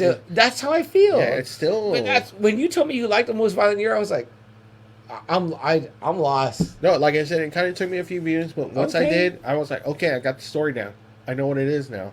But was it the most violent year? It was the most non-violent year. Well, you're not seeing it.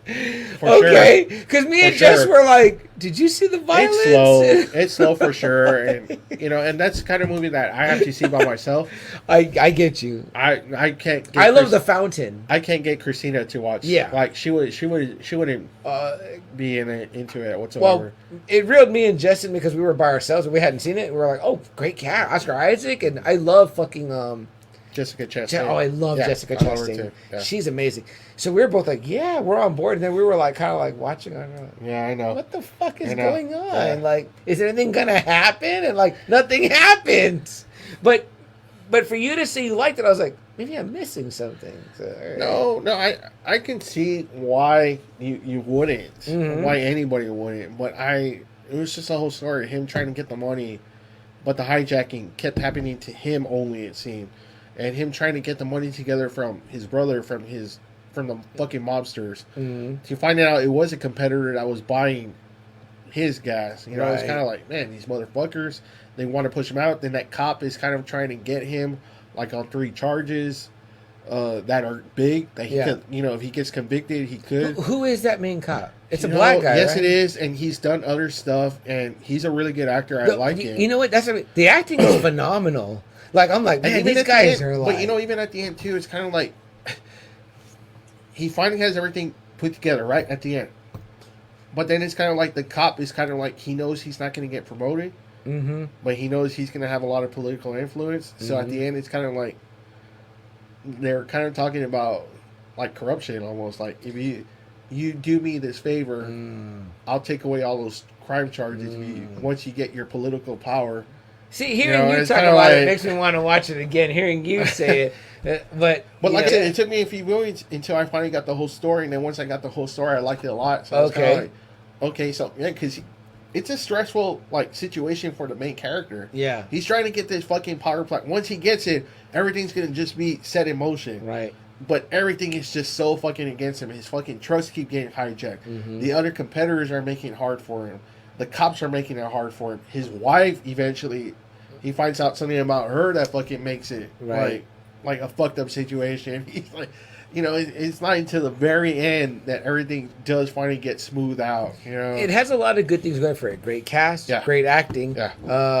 I don't remember the score, but the title, score's great. The title No, is the score's fantastic, great. Yeah. and the way it looks, Yes. looks grimy, Like it looks 70s. noirish. Yeah. Like I'm like, man, this is like a grimy, like I'm like, but I know the plot doesn't I know. work for me. I'm like, I know, and like I said, it took me a few times before I did get the plot. And once I did get the plot, I was like, okay, cool. yeah, like I said, immediately my joke after me and Jess were done, and we were both like awake, so we was like, we And watched I'm- something, and I was like, And I've always kind of debated because I really like his performance. And I was like, that one or Inside Llewellyn Davis. I don't know which now one. that one I haven't seen. I don't know which Oscar Isaac performance I like more. Interesting. You know, so I want to check out that one, Inside the Llewellyn Davis. that for one's sure. fun. If you Okay. like the Coen movies, you know what I mean. Oh, I love those guys. Are great. It's That's fucking great. funny.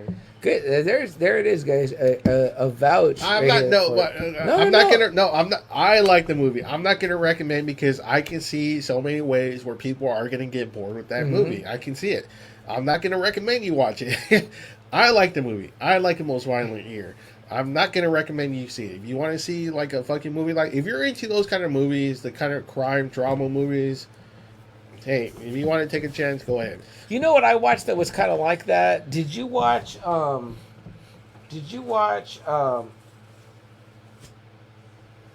This was stuck to my leg because it came off my ice chest. There it is. Scan And it. you can scan it. Enjoy it. Love it. Live it. Motherless Brooklyn. Tell me Edward who's in Norton. that one.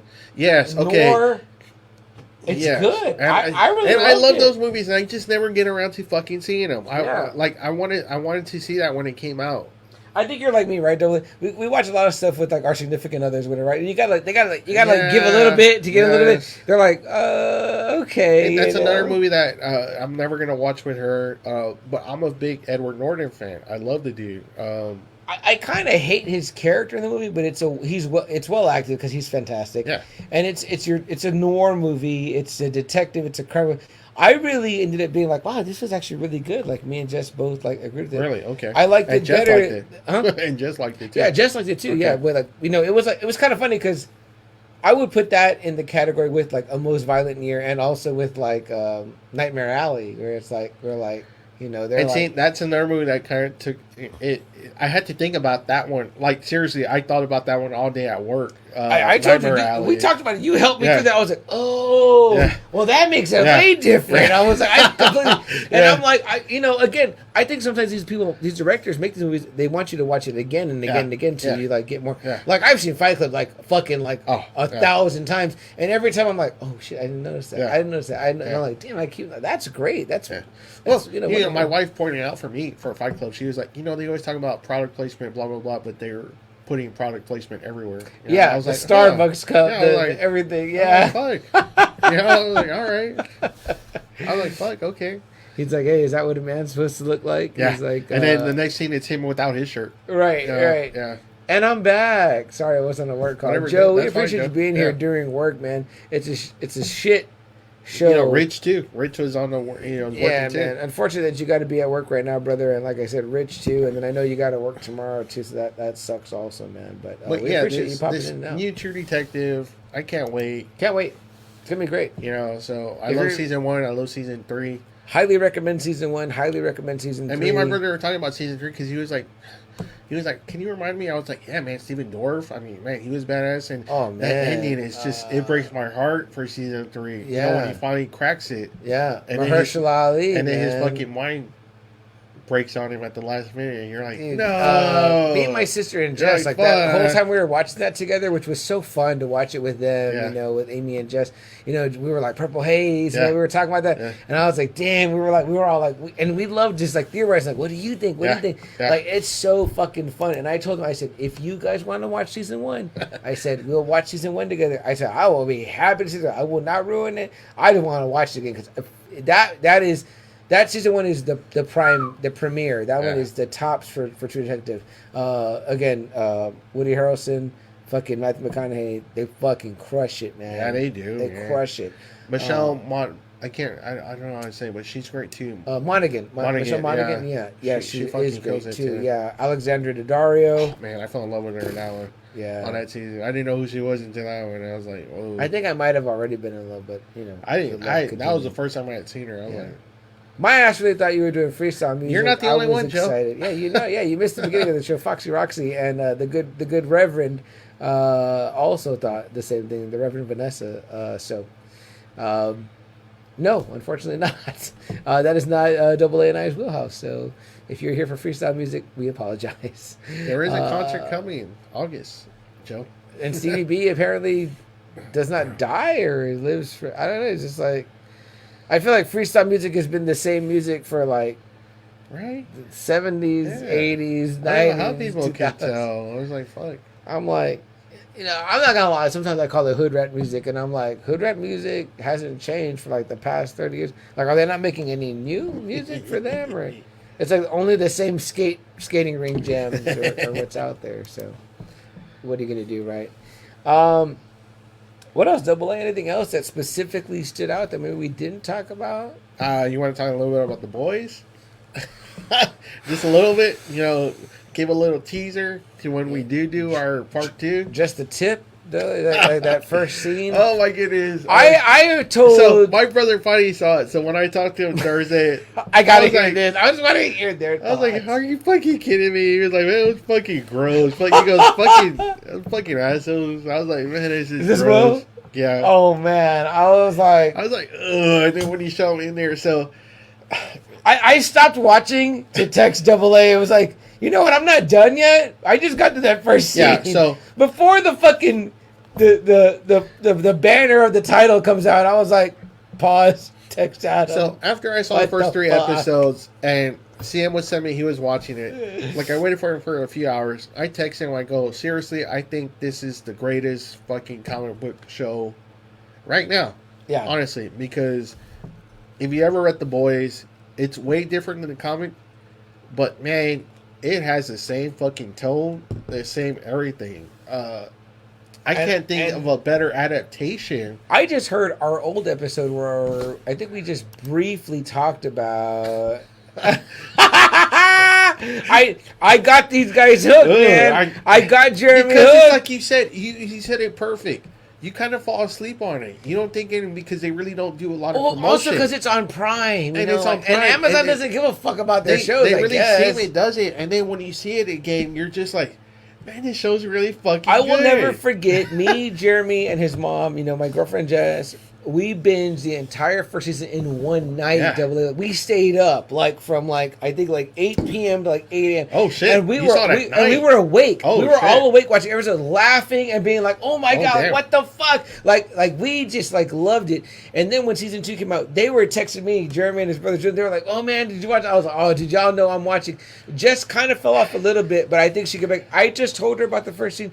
When you can describe someone a scene. And you're just saying it in your words. They're not seeing it. And they're like laughing out loud. I was telling my coworker about it, and he just kept laughing. He's like, I already want to see it. Because he got on Peacemaker. He's like, Chuck, give me what other shows like Peacemaker? I was like, I know what you mean you want to because- know what's like Peacemaker? I know what you mean because when I was trying to convince my brother to watch Winning Time, I kept fucking laughing every time I kept thinking about Jason Clark playing Jerry West. And Yes. and he kind of heard me just like kept laughing, and that kind of I think that's what kind of got Is this him. boy? Yeah, I think that's what finally got him to watch it. Totally, man. So, yeah, Totally. so- I love that comment by Jeremy, man. That scene, so that first scene I'm watching, I told Jess about it too, Fucking and she was gross. fucking laughing. And I told my sister about it. They're like, well, just show us that scene. I'm like, okay, but I'll tell you, you're gonna want more. You're gonna be like, oh my god, and we're not gonna ruin it. We're not gonna talk about it here. Yeah. We're gonna wait till it's done. But it's been great. The first 4 episodes that come out, it's been fucking great. It's super awesome. The cast is just—they're all on board. Anthony Starr again. Yeah. Is just killing it. Episodes in this back. fucking show. Episodes back. I'm hearing our old episodes, and you're saying that you're just singing Anthony Starr's Yeah. praises, and the man doesn't he on his Twitter and everything. The man loves being the Homelander. And he fucking plays it well. Like it's very unnerving. Like Every you scene said you see in our it's old like, app, you said in the book he's kind of just like he's an idiot. In the book. he's like you said he's like in this show he is a honed in psychopath. Yeah. He is, and he's doing it so well. He is. You know what? I'm slightly hesitant, but it appeared in my mind. We briefly talked about the Mount Rushmore of villains. Oh, Darth Vader, Hannibal Lecter, Joker is usually always there. Joker. Oh, that is a great third. Oh, okay. I didn't think about it earlier. I only had two in my mind, but now okay. that you said that, absolutely. Homelander might have a space there. He's very unnerving. He is extremely unnerving. Bad. You get scared. Yeah, you get scared. There's a scene in like episode 2, right, or 1, when him and Starlight are having a conversation. He's like, you know what? Go ahead. Yeah. And he tells you what he's gonna do, and you're like, that shit. She's like, fuck. I have no leverage anymore. I have nothing no more.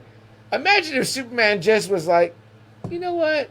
I'm just gonna go fucking haywire. I'm gonna fly up as high as I can and then dive down into the center of the country like a fucking atom bomb. His facials are great. His eyes, like, I was thinking CM today. I was like, I think why a lot of people love the 40s and 50s actors is because they use so much body language. Yes. Right? Yes. Because they couldn't really, say a lot of stuff that was going on. That wasn't really until like the 70s where it was like the cussing started coming in and shit like that. But so you had to do a lot of body language. Absolutely. This guy, that's what he's doing. Oh, with his man. face, with his mannerisms, with his eyes. You just feel like... How about that conversation him and A-Train? I was like... Yeah. I felt like my back was like tense. Yes. I was like, fuck, man. Yeah. Like, that man is... Give this man all the Emmys. All the fucking... Dude, Obama watched this show. Obama put it on his list of like shows I watched. People were shocked. They were like, Obama watches The Boys? Like, what the fuck? Like... And I'm telling you, it's probably the best adaptation of a comic book. I mean, the tone is there. The personas are there. Everything is there. There's like a little bit of Huey that I miss from the comic book. Yeah. But I get so much more Homelander that it's like, and even Carl Urban. When you get to the Carl Urban parts as Butcher. Oh yeah, you know what? He's fucking unnerving too. Yes, he is. He makes you scared. And in many ways, I'm like, are you the real villain? Right? Dude, how about... And that's the way he's supposed to be. Right. That's the way he is in the comics. Even MM kind of sometimes looks at Butcher like... Oh, there's that great scene in episode 3 when MM, he's like... not even no words. He's like... And I love him. He's so good. He's great. He is so good. Like, I was wondering how they're going to do MM. He's perfect. Wonderful. That guy's perfect as MM. I'm eating a performance. Frenchie, love that performance. Love that dude. He blows me away. That dude is super good. I like his performance a lot. Dude, I like his facials a lot. I think it's Karen Fukuhama. I think that's her name. Karen Fukuhama, who plays the female. Kimiko. She's great. And I adore her even more in this. Yes. Like, I'm like... She's not the ferocious beast that they made her in the comics. Right. And I think I like it more. A little bit more, right? Like I think I like a lot of the characters more. I like Frenchie more. I like MM more here. They're doing things in this show that's different from the book, but it's like little like soft touches, right? To make it like a little bit better. It's not like they're doing these big mass restrictions. They're these little soft touches that make it better. Jeremy says Homelander is my second favorite character. Butcher has been my number one. He's Jeremy, so for me, Homelander just eat up the scenery. I absolutely adore him, man. I'm like, man, this guy. Carl Urban is my number 2, but he's damn near. Yeah. He's damn near number 1 though. Yeah. Because the way Carl Urban talks, like. Oh yeah, it's just all over, man. And he's great too. I mean, even if we go back and we did an episode about season 2, I mean, like that whole stuff with him and his brother. I think that Herogasm is 1 and 2. Yeah, it's great, whatever. Yeah. And Jeremy, I want to know this: have you and your brother checked out The Boys? Diabolical, the animated version? The Rick and Morty artist is doing an episode of that. The creator of The Boys, one of the co-creators of The Boys, Garth Ennis, the writer of The Boys, does an episode, and they make the characters look like the comic book version in the episode. So the animated stories have been really, really great too, right in the vein of The Boys. So much fun. I want Double A to watch it. Hell, I would do an episode just about Diabolical. Homelander has grown so much now where he's like the ultimate evil Superman now. Mm-hmm. He's like... Oh yeah. There used to be like a whole list of like evil Superman. Homelander is like surpassed all of them to be like the Did you number get a one. chance to check out the video I posted? The death battle. Yes, and Homelander versus Omni-Man. Omni-Man. Because remember, Omni-Man, that was yeah. a talk, whatever. Now, Yeah. those guys kind of use like everything that's out there, and they kind of, like, okay, we're absorbing all the stuff that's Yeah. out there to give you a win or lose or whatever. But we had that conversation between our Invincible Yeah, episode and our Boys a lot of episode. people picked Omni-Man. I was kind Yeah, of surprised. yeah, it was I mean, I think they said a lot of stuff because like the being an actual alien and the being like having been around longer. Yeah. They were like they were kind of saying in The Boys, it's like he doesn't really have any competition. He stands among himself or whatever. So. But it doesn't mean it's a take away from a damn great character and an extremely well acted character. Has The Boys gotten any Emmys? Because it needs some. You know, it needs I know awards. it's been nominated. I don't know if it's won. How about your guy, Giancarlo Esposito, continues to slay? Great, yeah. I feel like I'm seeing that guy all the time now because I'm watching Better Call Saul and catching up. I'm seeing, when I think about The Mandalorian, and then I've got him here. Yeah, and I'm like, that dude is I just don't get kind enough of of this killing man. it. It's kind of weird. It seems like he's acting the same, but it's not. Oh no, yeah, it's You know what I mean? very nuanced, but it's very But it's good. different in each, from Breaking Bad, Better Call Saul, Breaking Bad, Better Call Saul to Mandalorian to Boys. Oh yeah, It's kind of like, wow, he found that niche. Oh, you definitely, yeah. And man, I mean, that guy just kills it. I don't want to misquote Double A, but I think it might have been either Anthony Caruso from New York, tis the podcast, or it might have been Jerry Davila from Totally Rad Christmas, Fort Worth, Texas. One of them, and forgive me guys because I can't remember at the moment which one of you said it, but they were like dream casting for Doctor Doom. Giancarlo Esposito. And he would be good, but the only problem is that he's too old. I would love that too. Even with Krasinski? Yeah, because he's like in his 50s, 60s. So it doesn't make sense that they would be in the same... Reed and Doom are supposed to be the same age. Right. Like almost. They came up in the same schools. Yeah. That's the only thing. I would love him to play Dr. Doom. It's just, it just wouldn't be there. I get it. No, definitely. I would love him. I would love him to there. Jeremy says no, I haven't seen. He's seen one scene from the cartoon. Oh, okay. He's planning on watching it. It looks great.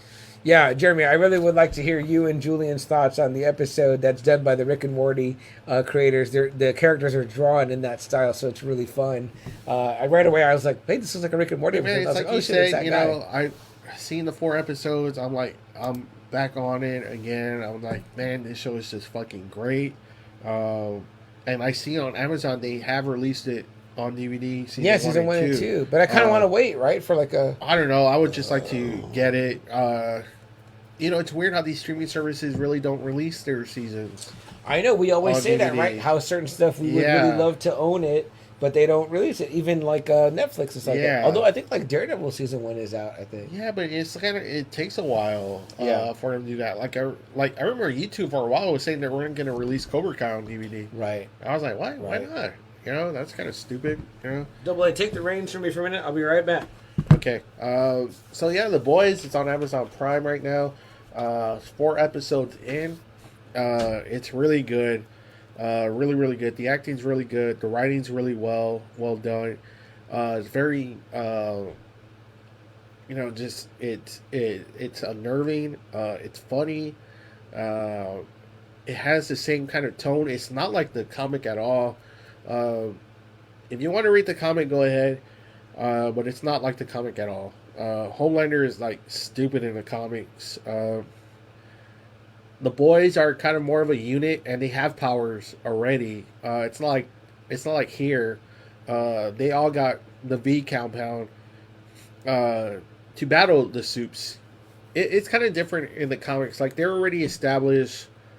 They keep an eye on the Supes. They make sure no one really gets out of control. So they're all injected with the V compound. Here they're not for whatever reason. They always make sure the heroes stay in line.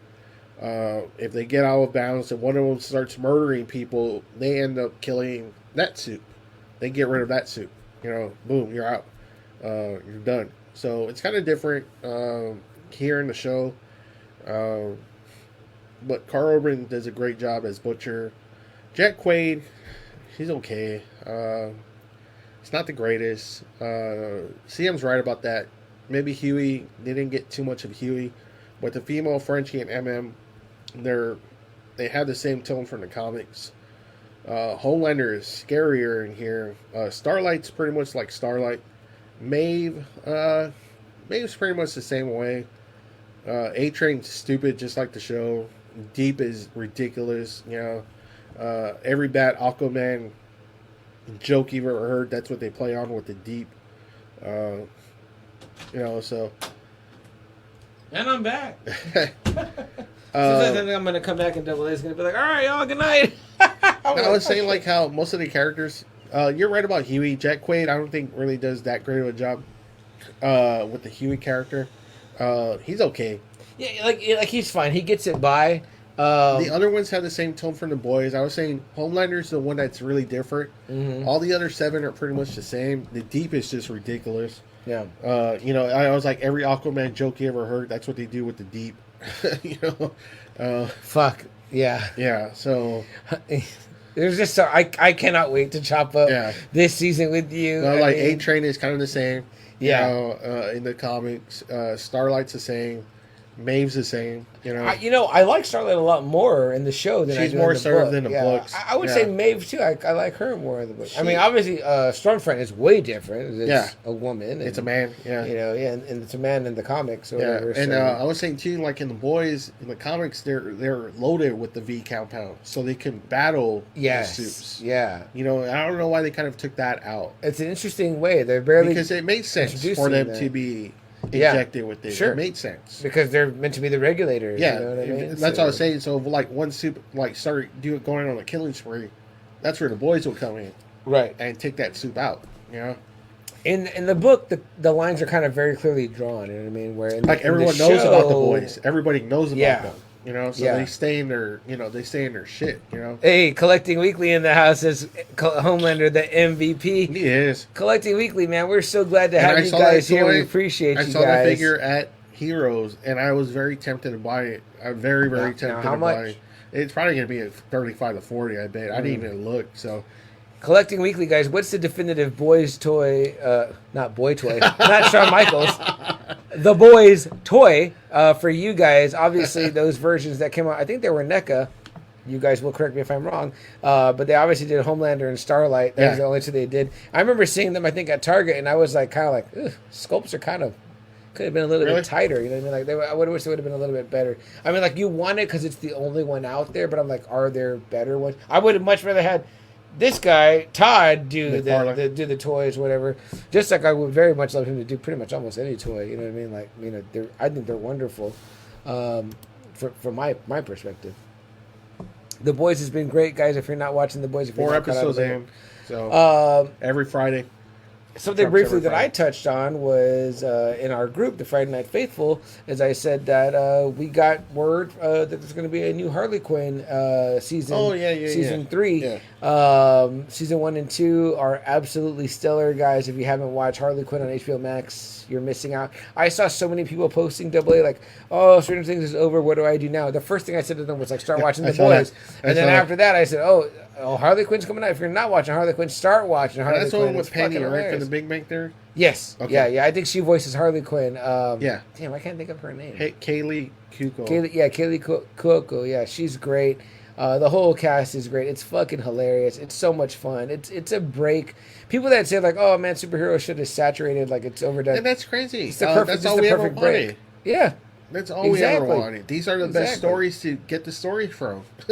But if you do, if you're like, "Oh, I need a break from that," it's like The Boys is a break. Harley Quinn is a break. There's so much stuff out there that's like, it's in the vein of, but it's such a break. I remember Deadpool. When I first went and saw it with my girlfriend, she was like, "This is like my favorite one yet, like my favorite Marvel." And I was like, "Yeah," because it was really, really different, and it was like tongue in cheek, and it was funny. And I said, "That's cool. I know a lot of people are gonna love it," and obviously it was a hit. You know what I mean? Yeah. But I like Deadpool 1 and 2 also. I actually I don't think I own them. I actually do. But I would have nothing against owning them. I would. Now, would you read Deadpool comics? I actually do have Deadpool comics, so I don't think I have any, and I Yeah. don't think that I would read any. Not because I don't want to. I'm not against it. I mean, I'm not big on what they've done with him in the 2000s, but I do have like that series from the 90s that they wrote, that 4-parter. okay. You know, If someone gave me like a definitive trade and was like, "Hey, check this out," if and it's make you a serious, if Deadpool it's fan, kind I'd be of like, "Okay." if it's kind of like not like the comedic Deadpool, if it's like him just being a badass, a Weapon X badass, then yeah, I'm gonna read it. You know, I mean, because that's what he is. He's just Yeah. this fucking badass, mercenary. I mean, I'm even okay with the comedic stuff because I've heard before that there are good issues of like him and Spider-Man kind of bantering back and forth. Which is or whatever, weird. Yeah, I'm which is surprised like, that they all would right. even do that because Spider-Man's so against killing, and this guy's a killing machine. Right. So But again, I guess like wit-wise, Spider-Man is kind of like the guy with like the that's witty what Liefeld said. wisecracks. He said on his podcast that Spider-Man was his main motto Yeah. for Deadpool. Yeah. So, Interesting. Very interesting, man. I did not know that. That's that's what he said on his podcast. So. But yeah, I mean, I'm for it. I mean, they're gonna do more of that. Let's do it. All you can do is check it out, right? And then you'll know like, either you love it or you hate it. Yeah. So. But shit. Anything else, Double A? That stood out to you that you were like, I mean, we covered a lot of shit because a lot of shit's happening, and again, we've got some episodes to cover. We are definitely going to do Obi-Wan. We are definitely going to do The Boys. We'll probably do Obi-Wan before The Boys. Yeah, it's going to be way Obi-Wan before will The finish. Boys. I Obi-Wan think The will Boys finish is going to be first. another 10 episodes. Oh, really? I believe so. And Oh, they're that's just wonderful. on 4. That's great news. They're just on 4, and Obi-Wan's going to be done in 2 weeks. So. That's great news. Yeah. So we'll definitely be doing Obi-Wan probably at the end of this month. Okay. For sure. Yeah, no doubt. That might be like our next big one.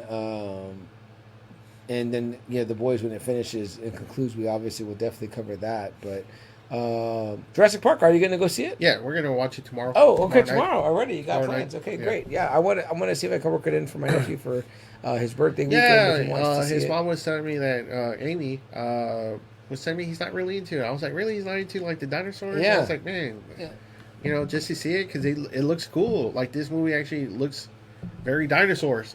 Sometimes he tells me he's like, "Oh, I'll go to the movie for the snacks." I think he likes going to the movies like as a going to the movies. Yeah. I mean, that's the way my kids are too. Yeah. I think he likes it. I think that in the theater there might be some jump scares that might be I'm maybe sure. for I'm him. sure. I'd be like, oh, you know what I mean. But he'll be okay. I'm happy to go. I know he'll probably want to go see it. But yeah, man. I want to see it. I don't know if there's anything else. Like I said, I'm waiting for the next episode of The Boys. Obviously, first the next episode of Obi-Wan, but I got really nothing else, man. I mean, it's been so much shit. I feel like we've had a lot on to talk about, but it was hard to narrow it down. I'm surprised that Corey didn't show up because he messaged me off about.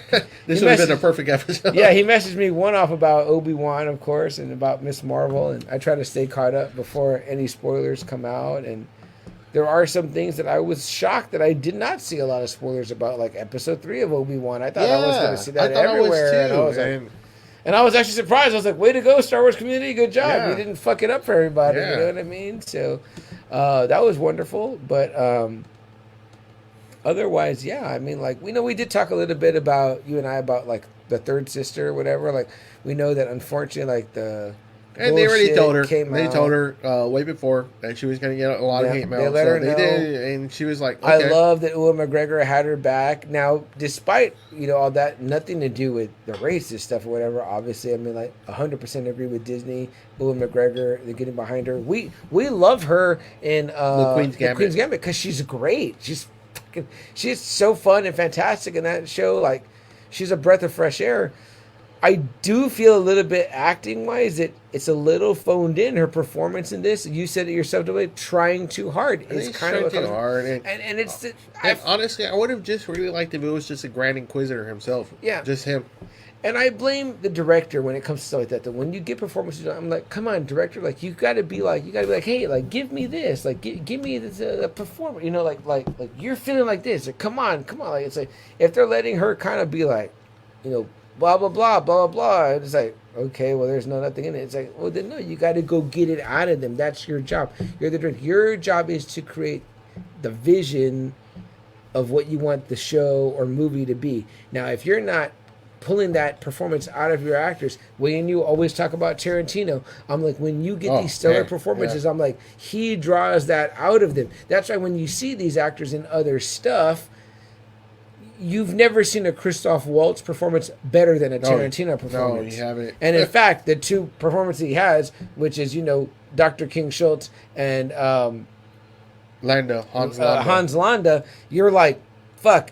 In one, you absolutely hate him, and the other one, you absolutely love him. But in the one that you hate him, you love hating him. And you're like, which performance is better? You fucking can't decide because he's phenomenal. But this is a director that recognizes the talent he has as an actor and getting that performance out of them. Exactly what he wants to tell his story. It's almost like it's threading the needle. It's so perfect that it's without seams. Whoever is directing The Boys and Anthony Starr is getting that. They're doing that exact same thing. Hans Landa might be a good candidate for the villains. The villains Mount Rushmore as well. Just thinking about that. No kidding. I guess you could say Ralph Fiennes from Schindler's List too. Really. Or Voldemort. And Voldemort. That's another one. So let's. Ooh, that might be a great episode. The Mount Rushmore of villains. What do you put on? Yeah, you can write yours. I can write mine. We hit pretty hard on the big three. I think that's pretty fair. With Vader, Hannibal, and Joker. I might take out Vader. I don't think you don't love the guy at all or whatever. Yeah, I changed Joe's mind. The easily bemused Joe, very wonderful there. But Hans Landa, great. Great. I would have we just throw that out in the faithful and then see what they say. The Friday Night Faithful, see what they say. What do you think about this guy? What do you think about that guy? I might even put that tonight. Tonight our episodes are free form, so when I do the Spotify survey, or not Spotify survey, the Spotify question section, which again you can go to Spotify and check out the questions I post. That we post as a podcast, and you can choose to answer however you want. We might put that. Who is on your list of top villains? Who would be on your Mount Rushmore? Would it be the Grand Inquisitor? Not from what we've seen, but we haven't seen all of the Clone Wars yet, so maybe he's much better there. Cad Bane? Boba Fett? No, it's not happening. But guys, we're living in a time. It's a great time to be a fan of pop culture. It's a great time to be so great. If you want to say a nerd or a geek, it's a great time for that. It is. Too, It's what we always wanted. And now Hollywood finally saw, and they're like, "Hey, these stories are fun." Yeah. I mean, my wife loves them. Yeah. She's not even a comic book fan. She loves them. Her favorite character is Wanda. She loves it. Wanda. Yeah. Anything for Wanda. Wrong Wanda. Wrong Wanda. Not Spawn's Wanda. We need that story. Not Terry's Wanda. We need Mount Bolger to tempt Vision, and he'll be like, anything for Wanda. So yeah, I mean, guys, like I said, we literally were like, man, we have so much stuff to chop up that it's like, we could do an in-between episode for you about something that we like or a comic book or whatever. There's always that. But we were like, man, we think that everyone is really like ripe to talk about all these things. So many trailers dropped. The Disney thing just happened, right? So it's like all of that and everything else after. And then it's like we're in between great shows going to be ending. There's going to be plenty of time for us to, chop up comic books, chop up the things that we love while we're waiting for the next thing to start. You know what I mean? So...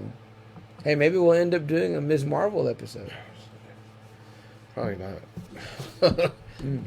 It's now looking good.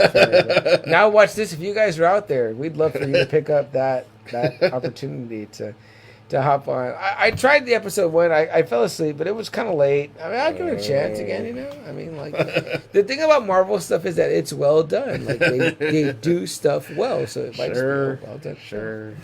We'll see. What is y'all's opinions on Ms. Marvel, the Friday Night Faithful? Let us know. We'd love to hear what you have to think. If you got nothing else, though, Double A.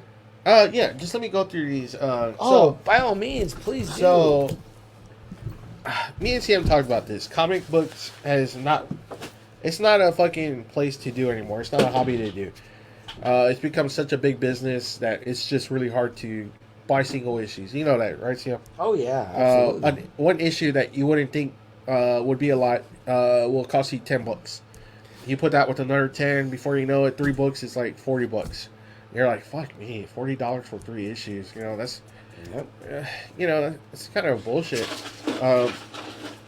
the only ones you can get reasonable now are just the new comics. So I told CM, you know what? I'm done buying single comics like the old back issues. I want to read these stories. That's just me. I want to read the stories. So I started getting into the trades. Okay, so first off, I saw this. I couldn't believe they had the whole collection in one. It's Spider-Man by Todd McFarlane. His whole run that he did. It's great. It's a great 15 issues. It's really dark, Sam. Like really, really dark. Mm-hmm. Like they were saying. Well, dark for Spider-Man. The art's great. Obviously, Todd's gonna crush it, right? He fights Lizard. I've never seen Lizard look more terrifying than in here. He teams up with Wolverine in a 5-issue that's they're hunting a child molester. No shit. Yeah, and they're trying to blame it on the Wendigo. And Wolverine's like, it's not Wendigo. And there's even a scene where he's getting tired of Spider-Man's mouth, and he just grabs Spider-Man. And he puts his fist under there. He's like, I'll give you 3 reasons, why I need to do this.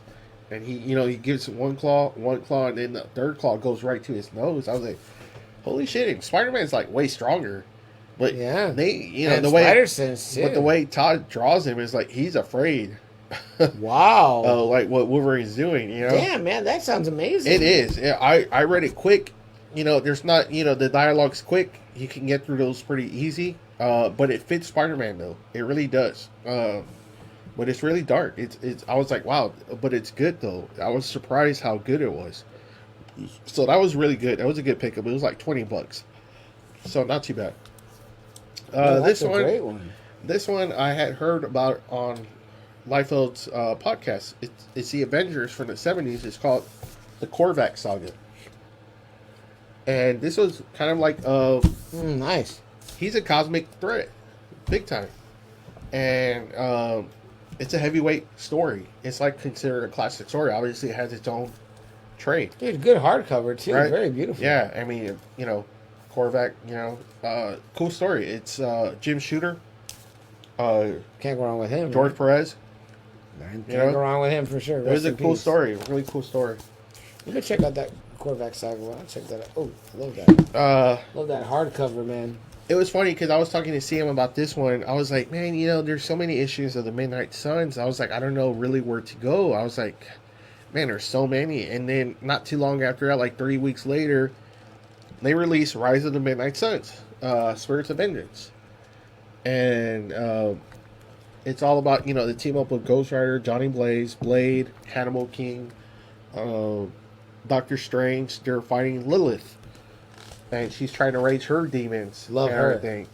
It was a cool story. Ghost Rider and Johnny Blaze really just take out everyone kind of real easy, So I was kind of like, So a lot of it's just like the lead up. Yeah, and then even then he kind of gets rid of Lilith pretty quick. It was cool. It was all right. The Adam Kubert stuff was really good. The art from Adam Kubert or Andy. I don't know. Maybe I hyped myself up too much for Spirits. It just seemed like they got rid of them quick. Yeah, like she wasn't a threat whatsoever after they more or less kind of finish her off. Now in this story, do you get Morbius and you get yes, it the says Night all right there. Stalkers. It says right there. It's their issue ones, the Morbius one, the Darkhold, the Night Stalkers, Blaze and Ghost Rider. There's even like a Spider-Man one too, I believe, that fit in there. It's cool. Like I said, it's cool, but I think they just kind of got rid of them pretty easy though. I don't know. I think it was too long. Maybe it was just too damn long that, I don't know, maybe they lost the story somewhere. I don't know. A 5 out of 10, maybe. I would give that one. Okay. You think it'll make a good movie? It could. It really could. I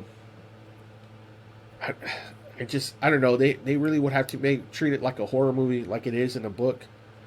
So. Yeah, that would be awesome, man. Then I got this one. It's Punisher, Bullseye. Which I was like, I'm kind of surprised this hasn't happened earlier. Bullseye is actually probably a really great opponent for Frank. Absolutely agree.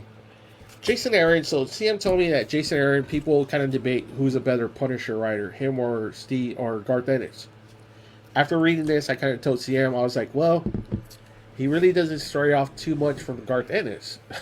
It's kind of like you're still kind of reading Garth Ennis, you know. It's good.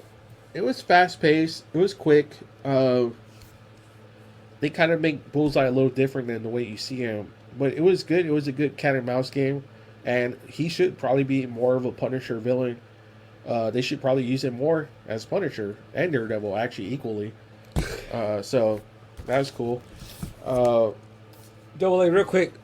Jeremy's question he had here. Speaking of comics, Sam, have you seen any more Teenage Mutant Ninja Turtles Ronin anywhere? Yeah, Jeremy, they have those at Heroes and Alien Worlds. You can pick those up pretty easy.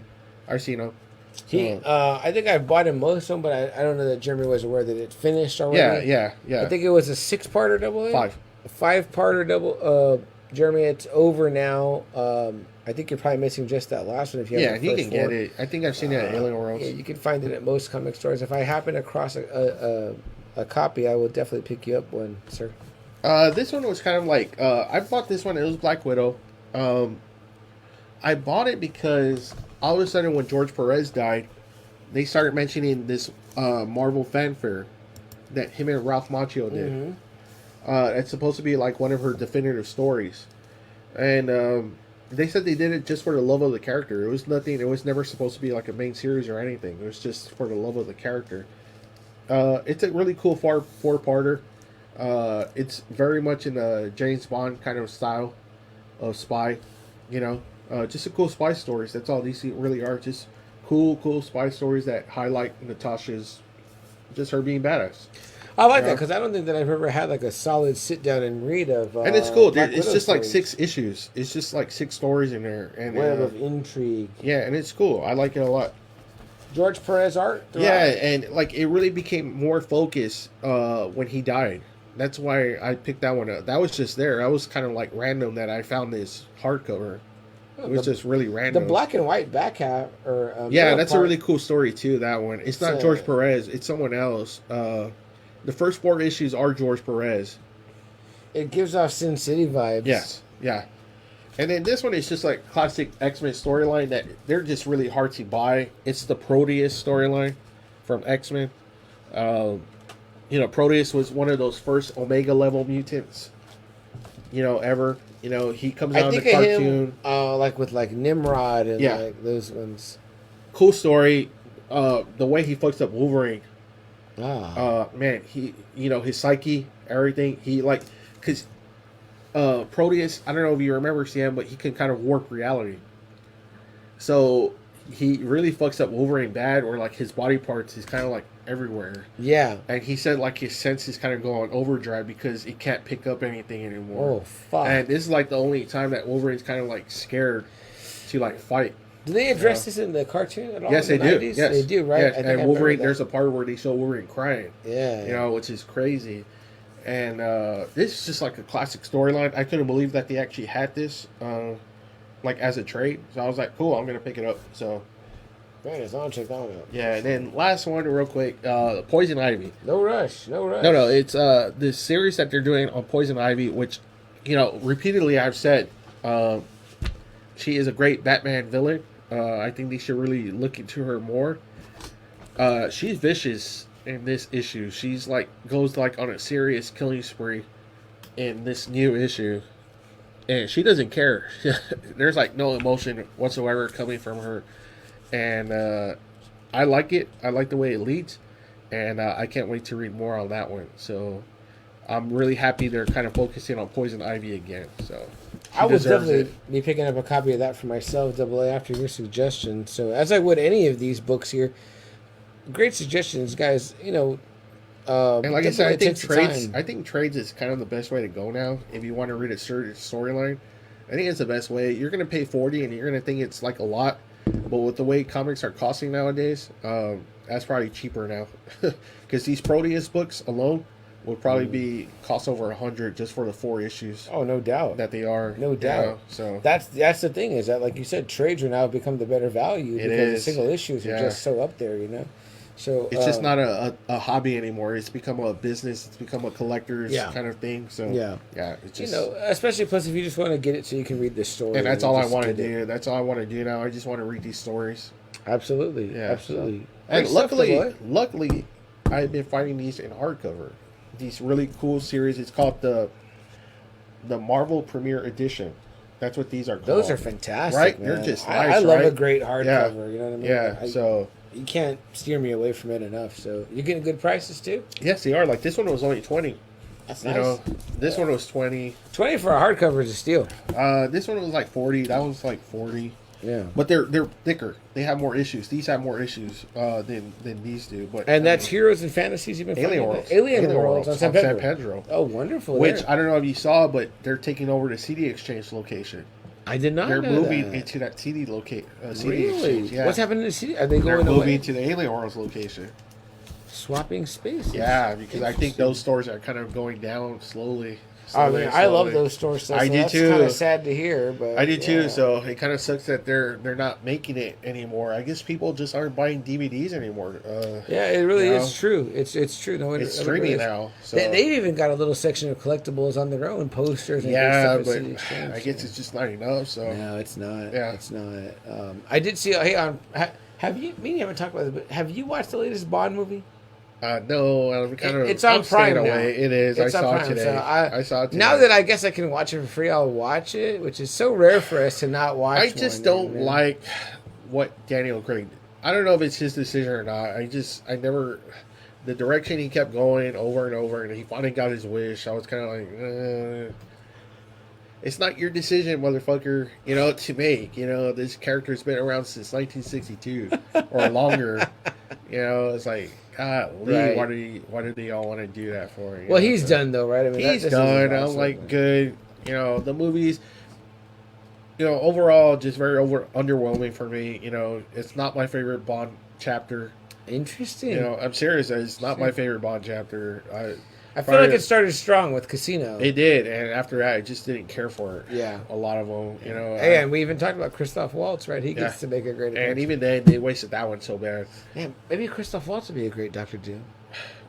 Too old. No, there could be. That's the thing, though. It's just that they're too old. I mean, him or Giancarlo would have been great. It would have been awesome, but they're just too up there already. So will you watch it now that it's on Prime? I don't know. I'm still trying it. I don't know. Like I said, it's like the Connery ones for me are the best. Pierce Brosnan. I like the Timothy Dalton era more than Roger Moore, than Lazenby, and then probably be the Daniel Craig. I just, you know, every time he fucking always wanted to quit or resign. I'm like, leave, motherfucker. Stop quitting, you know? I'll definitely check it out. Like, God, now, again, I feel bad because I've like now waited till it's pretty much essentially like, that's not free because I'm paying for the service, but it's like, you know, I didn't have to go anywhere do anything to watch it, so I'll definitely watch it myself. But yeah, I definitely feel you, AA. There have been better Bonds. So. Yeah. But shit, though, I think we covered quite the gambit of stuff. It feels good to kind of get all that out. I know, honestly. me too, yeah. This was a good episode just to kind of talk about all that. A lot of times we're eager to get to our topic, but a lot of times, too, we're having fun in the beginning part where you guys are all chiming in and we're all talking all together about all the things we're so super interested in. And you know, sometimes there's a lot happening like there is right now. And it's like, wow, there's so much stuff. And like almost a lot dropped this week. We even discussed doing like The Boys, the first 3 episodes as an episode today. We even discussed doing Obi-Wan, where we are thus far, you know, as episodes. And we were like, you know what, you know, now let's just kind of talk a little bit about everything and allow it to be really open for everyone to come in and say what they have to say and join us in the conversation. So it's been great. Plus, I love AA when you go over comic book stuff. Yeah, man. I mean, this has been great. I've been blown away by them, so. Good shit, man. Well, I've got nothing else. If I got nothing else. No, just have a good Friday. Have a good weekend, guys. Try and stay cool. Yeah, really try to stay cool. Stay indoors. Stay hydrated. Yeah, stay hydrated.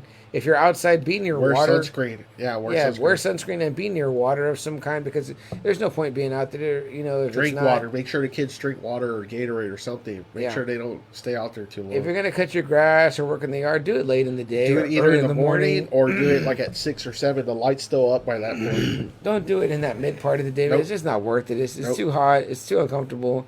enjoy your AC, enjoy, watch some shows, watch some of the shit we talked about. You know what I mean? So watch Jurassic World. Watch this show. Go ahead. It's on YouTube. Too. It's on Spotify. You can watch them all. Yeah.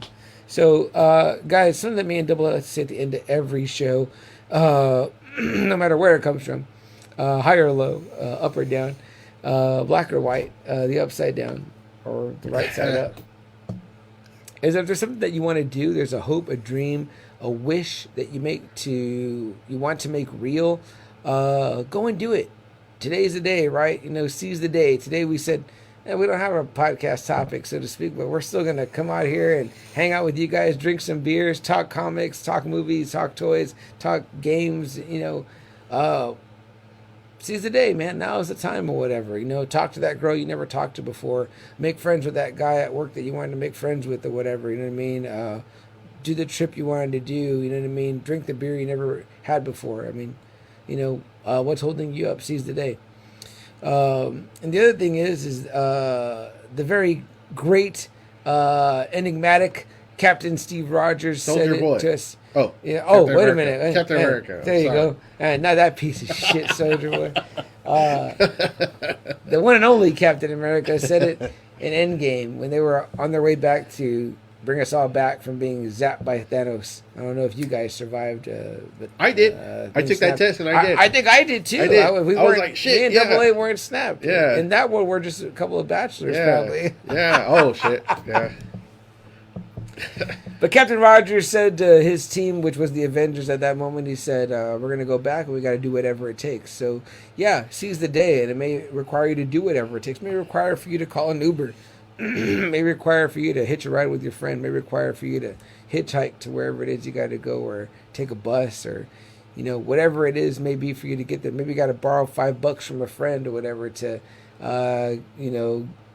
get a coffee with a pretty girl. You know what I mean? So whatever the case may be, guys, you got to do whatever it takes, just like Captain Rogers did with the Avengers. So it's two parts: seize the day, do whatever it takes. That's what we're trying to do here. Just another Friday night, myself and Double A. Every time we come out here and chat with you guys, we're doing what we love, which is talking with you guys about all things pop culture, things that we love, things that are fun, things that we're going to be watching, I think with or without us having a set of headphones on. So we just love it, man, and we love talking about it with all of you. So keep checking out everything out there in the world of pop culture. Keep joining us on Friday nights live for the conversation, telling us what you found, what you think that would be worthy of conversation, what you love. Give us suggestions, give us ideas. We want to hear it all because it's the stuff we love too. That's it. That's all I got. Right, guys. Have a good weekend. Stay cool. Have a good weekend. Stay cool. I'm CM Chuck. This is Double A. Adamantium Adam. As always, this is just another Friday night. We've enjoyed having you here with us. We look forward to seeing you guys next week on Friday night. I want to say happy birthday to my number one guy, Mijo. He's going to be 9 in a couple of days. That's always great when your birthday's during the summer. Yeah, this is always great. Well, except for the incredible heat, I've always got to find a place to put him inside. True. Otherwise, and if we're outside, I'm trying to think like I know, like I have a summer kit and I have a winter kit, so it kind of like it's like shit. It's fun, right, man? John, hey, Holty Bear, we appreciate you hanging in there all night, brother. It's been great having you. I hope you enjoyed the conversation. I look forward to seeing you tomorrow and you tomorrow again. When I get to hang out with this guy twice in the same weekend, always a treat, man. So, guys, you all, the Friday Night Faithful, that's all you Friday Nighters here that enjoy just another Friday night. We love you. We appreciate you. Look forward for some stuff coming from me and Double A for Jerry and Totally Rad Christmas. Oh, yeah. And I got a little something I've got to do for the elves over at Tis the Podcast, which I plan to take care of. So, love you guys. Be safe. Stay cool. Get some beers, and we'll see you next Friday. Good night.